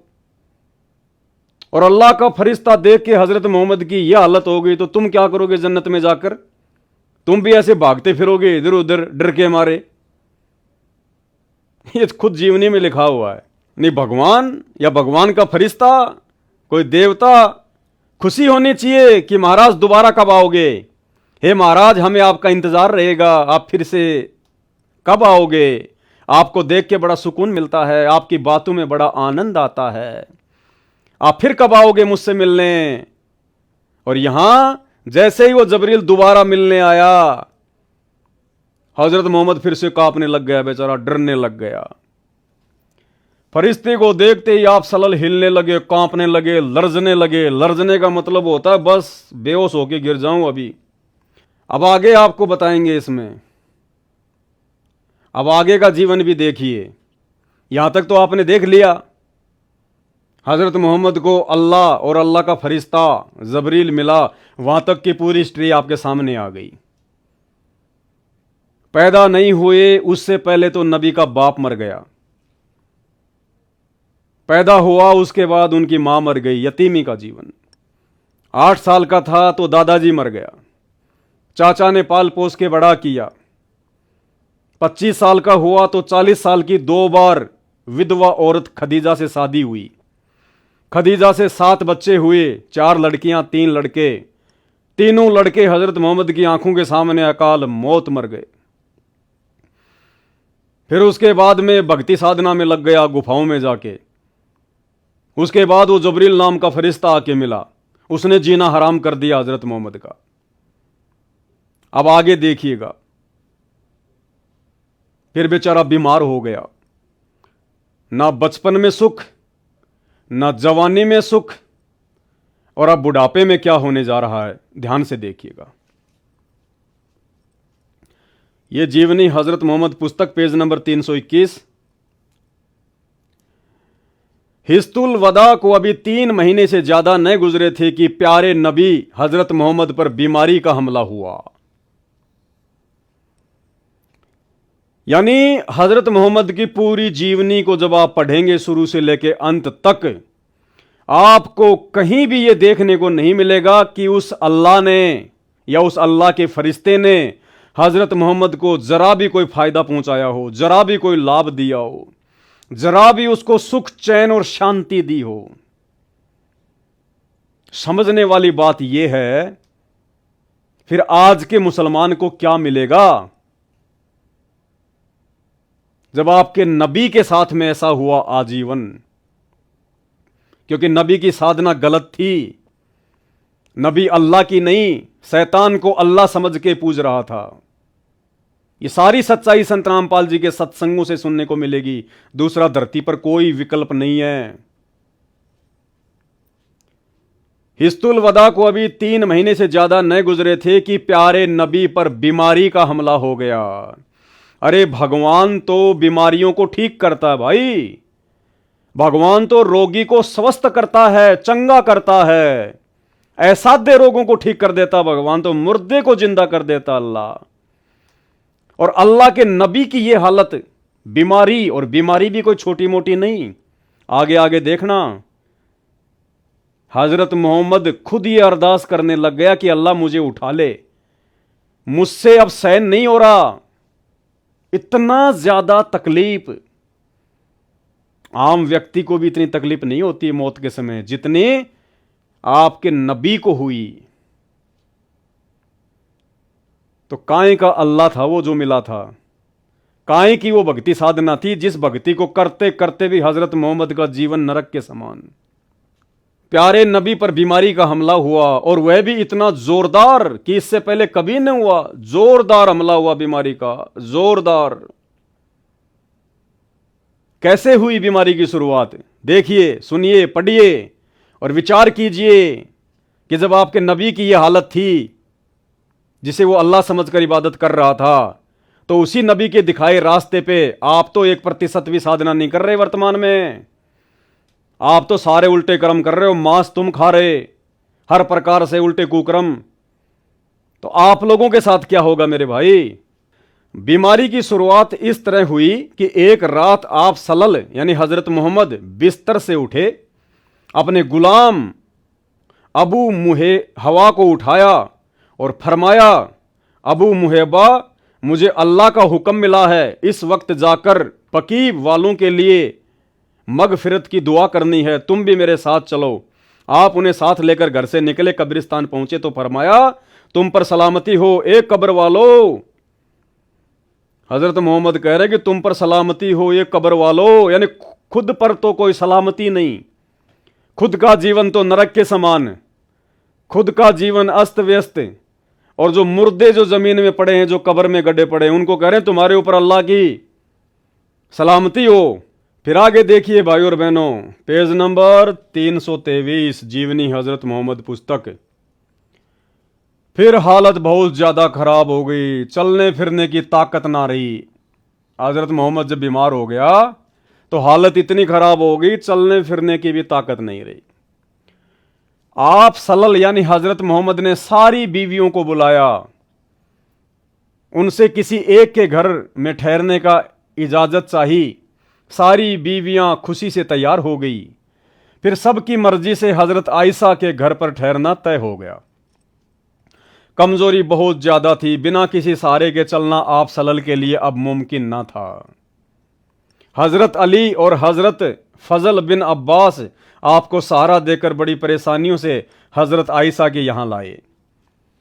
जैसे हॉस्पिटल में कोई भयंकर बीमार आदमी होता है, दो चार रिश्तेदार या उसके बेटा बेटी उसको पकड़ के सहारा दे के लेके जाते हैं, वो हालत नबी हजरत मोहम्मद की हुई अंत में।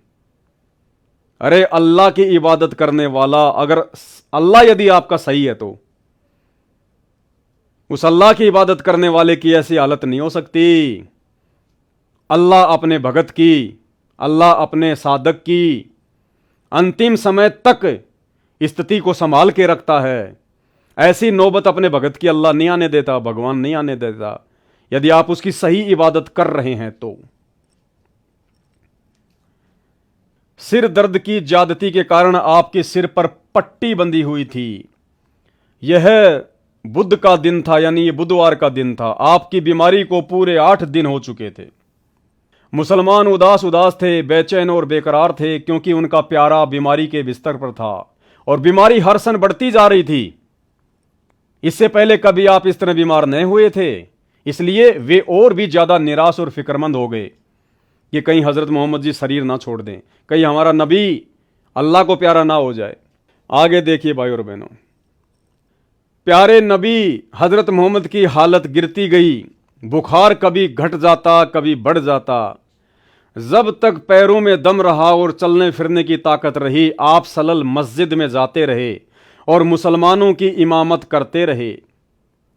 सबसे आखिरी नमाज जो आप सल्लल्लाहु ने पढ़ाई वह मगरिब की नमाज थी। ईसा का वक्त हुआ तो आप सल्लल्लाहु ने पूछा, नमाज हो चुकी है? साथियों ने कहा, बस आपका इंतजार है। क्योंकि ये खाट पर पड़े हुए थे, इनके उठने की हिम्मत थी नहीं, तो इन्होंने अपने साथियों से कहा कि नमाज हो गई? तो साथियों ने कहा, जी आपके उठने की इंतजार कर रहे हैं। आपने बर्तन में पानी भरवाया और गुस्ल किया। उठना चाहा तो बेहोश हो गए। नमाज के लिए भी उठ नहीं पा रहे थे। अल्लाह ने इतना भी सहारा नहीं दिया इनको अंत में, जबकि उम्र कोई ज्यादा नहीं थी इनकी कि कहीं कोई 150 साल की उम्र में जाके ये हालत हो गई हो। नहीं, ये इनकी मात्र 60 साल की उम्र की बातें हैं। 60-62 साल की, आगे आपको दिखाएंगे इसमें। अरे आज हमारे बॉलीवुड के सलमान खान हैं, उनकी उम्र हो गई 60 साल और देखो कैसे डांस करते हैं। और यहां नबी का क्या हाल हो गया, नबी के साथ में क्या हो गया? इतने बीमार हो गए, नमाज के लिए भी उठा नहीं जा रहा। नमाज के लिए भी अल्लाह ने हजरत मोहम्मद को क्या सहारा दिया और क्या उस अल्लाह की इबादत ने इनको सहारा दिया? तो आज के मुसलमानों को उसी इबादत से क्या सहारा मिलेगा मेरे भाई? अल्लाह को पहचानो।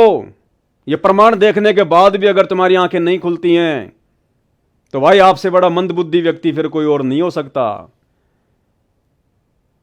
भगवान आएगा, अल्लाह आएगा तो कोई ढोल बजा के नहीं आएगा, आडंबर पाखंड करके नहीं आएगा, सिर पे सींग लगा के नहीं आएगा। आप मुसलमान भाइयों के दिलो दिमाग में इन धर्मगुरुओं ने उल्टी पट्टी बैठा दी कि अल्लाह निराकार है, अल्लाह बेजून है, अल्लाह आता ही नहीं है, अल्लाह कभी धरती पे आता ही नहीं है। क्यों भाई? अल्लाह इतना कमजोर, इतना डरपोक है क्या जो धरती पर आने से वो डर रहा है? अगर अल्लाह ने ये धरती बनाई है, अल्लाह ने इंसान बनाए हैं, तो अपने बच्चों को संभालने के लिए अल्लाह नहीं आएगा क्या? अल्लाह की मर्जी, जब मर्जी आ जाए, वो जो मर्जी रूप बना के आ जाए। जैसे आज परम पूज्य सदगुरु रामपाल जी के रूप में आ गया अल्लाह, पहचानने वालों ने पहचान लिया, इबादत कर रहे हैं और वो सुख प्राप्त कर रहे हैं जिन सुखों की झलक हजरत मोहम्मद ने जीवन में देखी तक नहीं, देखी तक नहीं। संत रामपाल जी के भक्तों के इंटरव्यू सुन के देखना, लिखना यूट्यूब पर जाकर Sant Rampal ji follower interview on Sadhna TV channel, तुम्हारी आंखें फटी की फटी रह जाएंगी। अपोलो एम्स और पीजीआई के डॉक्टर भी हाथ खड़े कर लेते हैं कि ये तो कोई चमत्कार हो गया, मेडिकल साइंस में तो ये इलाज था ही नहीं, ये हो कैसे गया? खुद पूछते हैं वो डॉक्टर, तुम किसकी भक्ति करते हो? तुम्हारे गुरुजी तो परमात्मा भाई, क्योंकि अल्लाह ऐसा ही करता है। अल्लाह अपनी भक्ति करने वाले को ऐसे ही सुख देता है। आपने बर्तन में पानी भरवाया और गुसल किया, कुल्ला पानी किया। उठना चाहा तो बेहोश हो गए। कुछ देर के बाद होश आया तो पूछा नमाज हो गई? साथियों ने फिर कहा हुजूर का इंतजार है। आप फिर नहाए और उठना चाहा, इस बार भी बेहोश हो गए। इतनी बुरी हालत, इतनी खराब हालत, इतनी पतली हालत हजरत मोहम्मद की, अल्लाह की इबादत करते करते। लेकिन वो अल्लाह नहीं था भाई, शैतान था, शैतान। संत रामपाल जी 1994 से चिल्ला चिल्ला के बता रहे हैं कि हजरत मोहम्मद जिसे अल्लाह समझ के इबादत कर रहा था वो शैतान था, काल था। वो अपने नबियों को भी नहीं बख्शता है, जैसे उसने श्री राम को नहीं बख्शा। अंत में सरयू नदी में जाके श्री रामचंद्र जी ने छलांग लगा के आत्महत्या करते हुए अपनी जीवन लीला समाप्त की। उसने अपने अवतार को भी नहीं बख्शा। उसने द्वापर में श्री कृष्ण जी को भी नहीं बख्शा। अंत में पैर में जहरीला तीर लगने से तड़प तड़प के मौत हुई। वो शैतान, वो काल, वो अपने नबियों को भी नहीं बख्शता। वो ही हालत यहां पे हजरत मोहम्मद की हो गई। फिर वही जवाब मिला, आपका इंतजार है। आपके शरीर पर पानी डाला गया, उठने का इरादा किया तो फिर बेहोश हो गए। तीसरी बार फिर बेहोश हो गए। इस बार होश आया तो फरमाया अबू बकर से कहो वे नमाज पढ़ाएं। हजरत मोहम्मद ने कहा कि मेरी तो हिम्मत है नहीं भाई, अबू बकर से कह दो, वो पढ़ा देगा नमाज। हजरत आयशा ने कहा ए अल्लाह के रसूल, उनकी आवाज बहुत धीमी है, कुरान पढ़ते हैं तो रोते हैं, लोग उनकी आवाज सुन नहीं सकेंगे। प्यारे नबी ने फरमाया उन्हीं से कहो नमाज पढ़ाएं। हजरत आयशा ने दोबारा वही बात दोहराई। प्यारे नबी तकलीफ से बेचैन थे, गुस्से से आवाज काफी बुलंद हो गई। हजरत मोहम्मद एकदम से चिल्लाया जोर से, गुस्से से, कि मेरी बात मान ही नहीं रही, मैं बार बार कह रहा हूं। प्यारे नबी तकलीफ से तो बेचैन थे ही, गुस्से से आवाज काफी बुलंद हो गई। फरमाया कहो अबर बकर से, वही नमाज पढ़ाएगा। हजरत अबू बकर ने आदेश का पालन किया और आखिर तक वही नमाज पढ़ाते रहे। आगे देखिए, सुन लो, जिन लोगों ने पहले हिजरत की है उनके साथ हमेशा अच्छा बर्ताव करना। यानी जब हजरत मोहम्मद को लगा कि अब तेरी दाल गलने वाली नहीं है, अब तो तेरे प्राण पखेड़ू उड़ने वाले हैं, तेरी मृत्यु का समय निकट आ गया, अल्लाह तुझे कोई राहत दे नहीं रहा, तो हजरत मोहम्मद ने अपने फॉलोवर्स को जो उनके सामने बैठे हुए थे उनको शिक्षा देनी शुरू कर दी कि तुमने क्या करना है। सुन लो, जिन लोगों ने पहले हिजरत की है उनके साथ हमेशा अच्छा बर्ताव करना। मुहाजिर भी आपस में अच्छा सलूक करें, और हां, अंसार के साथ भी अच्छा सलूक करना। जो अंसार भलाई करें उनके साथ भलाई करना, जो गलती करें उन्हें माफ करना। फिर उससे क्या हो जाएगा भाई? ये सारी भलाई तो हजरत मोहम्मद भी कर रहे थे। हजरत मोहम्मद ने किसके साथ में बुरा बर्ताव किया? किसी के साथ नहीं किया, हमेशा सबके साथ में अच्छा सलूक करते थे। तो जब हजरत मोहम्मद ये सारी बातें कर रहे थे, उसके बावजूद भी उनकी ऐसी दुर्गति हो रही है, तो अब हजरत मोहम्मद के द्वारा जो शिक्षा दी जा रही है उन शिक्षाओं से बाकियों का क्या भला होगा भाई? क्या भला होगा? अब आगे देखिए फिर क्या हुआ। अंत में तकलीफ बहुत बढ़ गई, बुखार इतना तेज हुआ कि पूरा शरीर जलने लगा। चहेती बेटी फातिमा ने रोज बाप की खिदमत में हाजिर होती। आप उन्हें देखकर सने से खड़े हो जाते, उन्हें चूमते और अपने पास बिठा लेते। परंतु आज तो बला की बेचैनी थी, आज तो भयंकर पीड़ा हो रही थी हजरत मोहम्मद को, बहुत भयंकर बला की बेचैनी, यानी बिल्कुल असहनीय दर्द, असहनीय पीड़ा। अल्लाह के रसूल की ये हालत। अल्लाह कहां सो रहा था? अल्लाह कहां गायब हो गया था भाई? क्या अल्लाह भूल गया था अपने रसूल को? अगर भक्ति करते करते, अल्लाह की इबादत करते करते अल्लाह के रसूल को भी चैन नहीं, मरते वक्त भी चैन नहीं, तो आज उसी रसूल के नक्शे कदम पर चलने वाले मुसलमान समाज की क्या हालत होगी?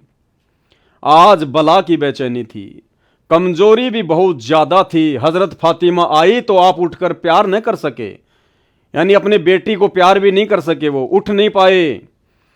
वे पास आई, स्वयं उन्होंने आपको चूमा और पहलू में बैठ गई। बुखार इतना तेज था कि बार बार आप सलल बेहोश हो जाते, पास ही एक बर्तन में ठंडा पानी था, आप उसमें हाथ डालते और चेहरे पर मलते। बेचैनी बहुत थी।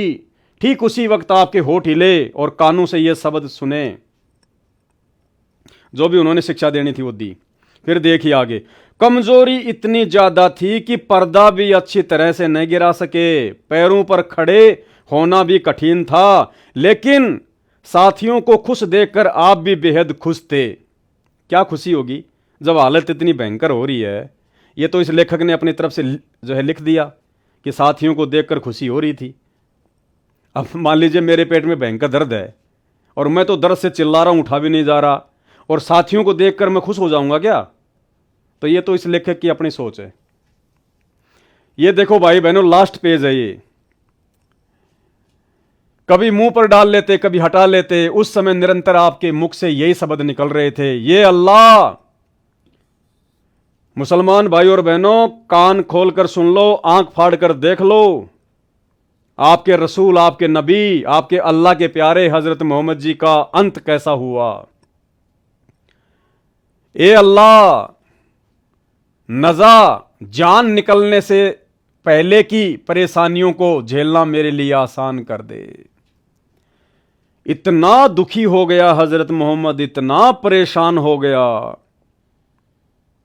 अंत में जिस अल्लाह की वो इबादत कर रहा था, जिस शैतान को अल्लाह समझ के इबादत कर रहा था, सुख से मरने के लिए उससे हाथ जोड़ रहा है। क्या कह रहा है? ए अल्लाह, जान निकलने के समय की परेशानियों को झेलना मेरे लिए आसान कर दे कि मेरे से सहन नहीं हो रहा। पूरा जीवन तो मुझे चैन से नहीं जीने दिया, कम से कम मुझे मौत तो चैन की दे दे।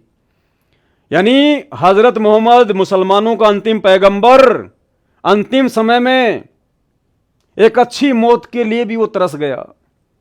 एक सुकून की मौत भी नहीं मिल पाई, ऐसी दुर्दशा।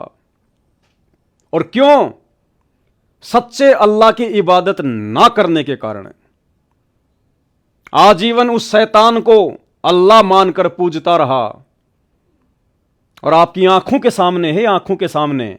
अरे फिर कौन से दिन के लिए हम लोग भगवान की भक्ति करते हैं? कौन से दिन के लिए इंसान अल्लाह की इबादत करता है? इबादत कहो, उसको पूजा पाठ कहो, अल्लाह कहो, चाहे उसको भगवान कहो, परमात्मा कहो। पूजा पाठ इसीलिए तो की जाती है। लोग मंदिर, मस्जिद, चर्च, गुरुद्वारे किस लिए जाते हैं? कि हमारे ऊपर परेशानियां ना आए, घर परिवार में सब सुरक्षित रहें, काम धंधे में हमारे बरकत हो, और अंत समय हमारा बिल्कुल आसानी से कट जाए, चैन की मौत मिले, सुकून की मौत मिले, घर में कोई कलह, कोई झगड़ा, कोई परेशानी ना हो, शरीर हमारा स्वस्थ रहे, बच्चे हमारे संस्कारी हों। इसीलिए तो भक्ति करते हैं। और भक्ति करते करते भी ऐसी दर्दनाक मौत, ऐसी जिल्लत वाली मौत, तो भाई फिर कौन से दिन के लिए अल्लाह की इबादत करते हैं लोग? फिर क्या खेत में हल जुतवाने के लिए अल्लाह की पूजा करते हैं क्या? और अगर मुसीबत में भी वो अल्लाह काम नहीं आ रहा है, दुख के दिनों में भी अल्लाह काम नहीं आ रहा है, तो बाढ़ में जाए ऐसी इबादत। या तो वो इबादत गलत है या वो अल्लाह गलत है। तो भाई और बहनों, आज मौका है, धरती पर अल्लाह आया हुआ है। भले आज तुम यकीन ना करो, लेकिन ये युग परिवर्तन का समय चल रहा है। 2028 अंतिम समय है। अगर उससे पहले अल्लाह अकबर संत रामपाल जी के ज्ञान को समझकर, सृष्टि रचना को समझकर यदि उनके चरणों में आ गए, ये धर्म और जातियों के बंधन तोड़कर, तो चैन की मौत भी मिलेगी और जब तक जियोगे तब तक सुकून भी मिलेगा। अन्यथा युग परिवर्तन का समय है, भयंकर विनाशकारी समय है ये। हर प्रकार से ये शैतान, ये काल इंसानों को घेरेगा हर तरफ से। अब जैसे 1000 उन हज यात्रियों को कैसी अकाल मौत दी है। आने वाला समय बहुत विनाशकारी है। उस समय कोई सुनवाई नहीं होगी। उस समय तुम मजबूरी में दौड़ दौड़ कर संत रामपाल जी के चरणों में आओगे, गिड़गिड़ाओगे। आज वो अल्लाह तुम्हें पुकार रहा है। 1994 से तुम्हारे लिए धरती पर आकर हर प्रकार से तुम्हें समझाने का प्रयास कर रहा है। और यदि उसके समझाते समझाते तुम नहीं समझोगे तो भाई उस विनाशकारी समय में जब तुम गिड़गिड़ाते हुए उनके चरणों में गिरोगे ना, लेट सुनवाई होगी, लेट। हे अल्लाह, जान निकलने के समय की परेशानियों को झेलना मेरे लिए आसान कर दे। अरे ऐसी मौत तो एक नास्तिक व्यक्ति की भी नहीं होती है। नास्तिक व्यक्ति की भी ऐसी दुखमयी मौत नहीं होती है जैसी हजरत मोहम्मद की हुई। प्यारे बाप की बेचैनी को देखकर हजरत फातिमा बेचैन हो गई और वो क्या बोली? वे खुद ब खुद पुकार उठी, हाय मेरे बाप की बेचैनी। हजरत मोहम्मद की बेटी फातिमा भी बेचारी इतनी दुखी हो गई और क्या कहने लगी, हाय मेरे बाप की बेचैनी, कि मेरे बाप से ये अंतिम समय सहन नहीं हो रहा है। परिवार भी दुखी, हाय मेरे बाप की बेचैनी। आपने सुना तो फरमाया आज के बाद फिर तुम्हारा बाप बेचैन ना होगा। यानी हजरत मोहम्मद को पता चल गया कि अब तेरे प्राण निकलने वाले हैं, अंतिम समय है तेरा, अब ये अल्लाह कोई साथ नहीं दे रहा। तो कहा कि बेटी आज के बाद तेरा बाप दोबारा से बेचैन नहीं होगा। यानी लास्ट समय चल रहा है मेरा। दोपहर के बाद का समय था, सीने में सांस धड़धड़ा रही थी। इतने में आप सलल के होठ हिले और कानों में ये आवाज आई, नमाज और गुलामों से अच्छा सलूक। यानी जाते जाते हम अपने फॉलोवर को शिक्षा दे रहे थे कि नमाज और गुलामों से अच्छा सलूक करना, जबकि खुद ने भी तो अच्छा सलूक किया था, फिर क्या हो गया? फिर हाथ ऊपर उठे, आप सल्लल्लाहु ने उंगली से इशारा किया और फरमाया, अब और कोई नहीं, बस वही सबसे बड़ा साथी। काहे का साथी? खुद की तो दुर्गति हो रही है और कह रहा वही सबसे बड़ा साथी। अरे वाह भाई वाह। यही कहते कहते हाथ लटकाए, आंखें छत से लग गई और पवित्र आत्मा रब से जा मिली। क्या करेगी उस रब से मिलके, जिस रब ने इस लोक में सुख नहीं दिया, परलोक में क्या सुख मिलेगा भाई? अरे जिसका ये लोक सुख नहीं, उसका परलोक कभी जिंदगी में सुखी नहीं हो सकता। सोमवार का दिन था, रबीउल अव्वल की 12 तारीख थी, हिजरत का 11वां साल था। जानिसारों की नज़र में दुनिया अंधेरी हो गई और दिल की बस्ती में सन्नाटा छा गया। निसंदेह हम अल्लाह के हैं और बेशक उसी की ओर लौटने वाले हैं। हे अल्लाह सलामती हो प्यारे नबी पर। हैं लोग क्या कह रहे हैं? हे अल्लाह सलामती हो प्यारी नबी पर। वो अल्लाह उस नबी की बात तो सुन नहीं रहा और तुम्हारी बात सुनेगा। अल्लाह ने जिसको नबी बनाया वो उसकी बात तो सुन नहीं रहा, बेचारा चिल्ला रहा था, हे अल्लाह जान निकलने के समय की परेशानियों को झेलना मेरे लिए आसान कर दे। उसकी तो उसने सुनी नहीं। और जो पास में बैठे हुए थे वो क्या कह रहे हैं? हे अल्लाह सलामती हो प्यारे नबी पर। नबी की तो सुनी नहीं, तुम्हारी कहां से सुनेगा भाई? उनके संतान पर और उनके सब साथियों पर। इंतकाल के समय आप सल्लल्लाहु यानी हजरत मोहम्मद की उम्र 63 साल की थी। यानी अकाल मृत्यु मरा हजरत मोहम्मद, 63 साल की उम्र मात्र। जबकि आज के समय में भी इंसान 80, 90, 100 साल जीता है, जबकि वो तो 1200-1300 साल पहले का समय था। कितना अच्छा वातावरण था, कितना अच्छा खान पान था। उस समय तो लोग 150-150 साल जिया करते थे, 150-150 साल। 100 साल तो आम व्यक्ति जिया करता था जो भक्ति भी नहीं करता था।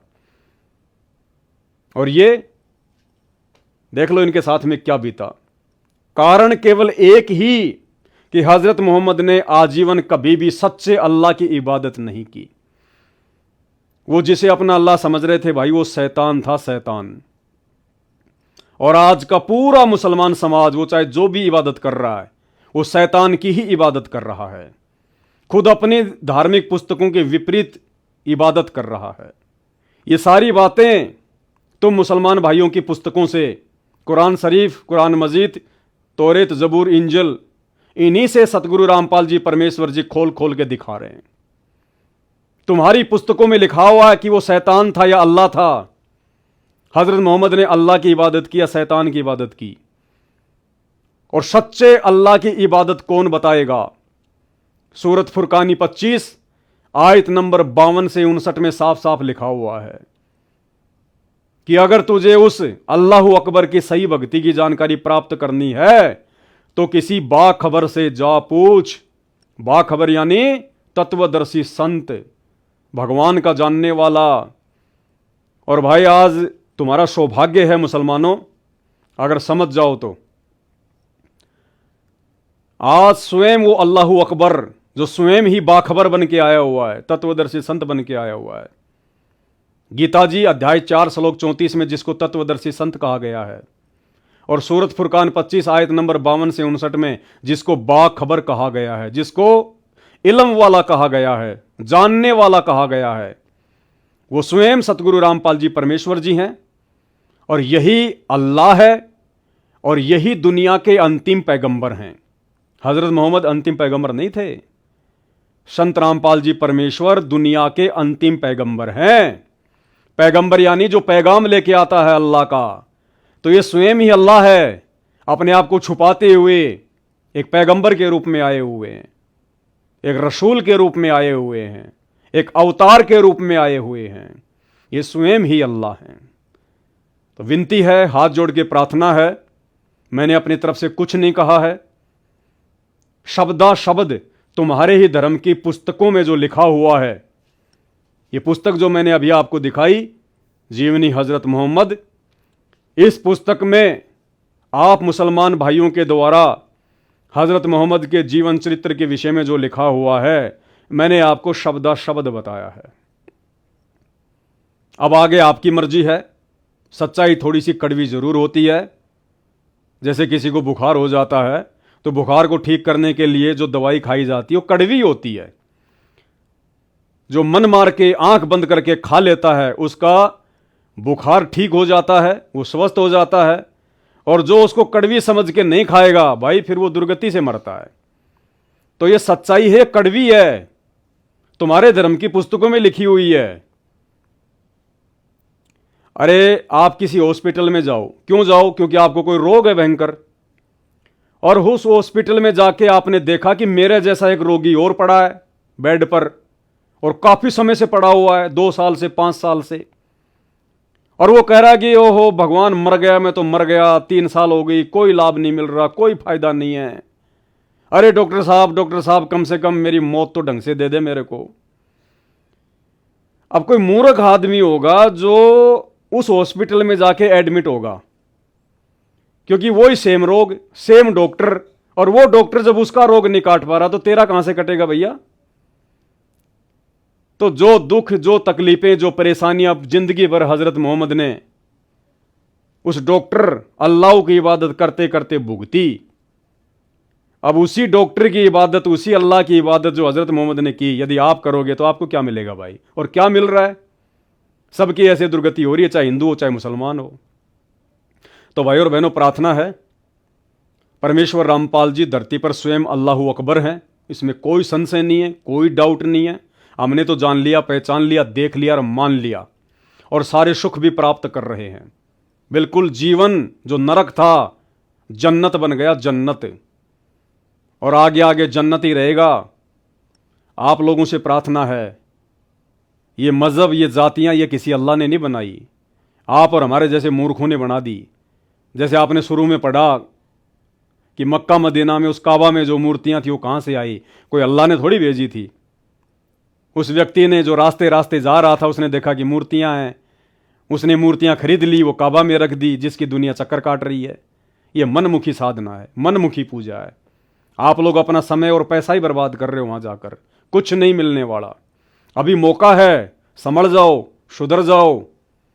हजारों की संख्या में मुसलमान भाई सच्चाई को समझकर संत रामपाल जी के शरण में आ चुके हैं, और वो अद्वितीय लाभ उठा रहे हैं, जो लाभ उनके पूर्वज ये पत्थर पूजते पूजते, मज़ारों को पूजते पूजते, मक्का मदीना के चक्कर काटते काटते आजीवन नहीं भोग पाए। आज वो थोड़े से समय में, 1-2 साल में सारे सुख भोग रहे हैं। तो यूट्यूब पर जाकर सर्च कर लेना, मुसलमान धर्म वर्सेज संत रामपाल जी, जाकिर नाइक वर्सेज संत रामपाल जी। तुम्हारे धर्म की पुस्तकों से, तुम्हारे धर्मगुरुओं के साथ में संत रामपाल जी की डिबेट है। दूध का दूध और पानी का पानी किया हुआ है। और अगर बात समझ में आ जाए तो थोड़ा थोड़ा समय निकालना शुरू करो, आधा घंटा, 1 घंटा यूट्यूब पर, मोबाइल सबके हाथ में, उनके सत्संग सुनना शुरू करो। अगर अच्छी आत्मा होंगी तो समझ में आ जाएंगी, अन्यथा भाई वही दुर्गति होनी है जो मोहम्मद जी की हुई। तो आज के वीडियो में केवल इतना ही। बंदी छोड़ सतगुरु रामपाल जी परमेश्वर जी की जय हो।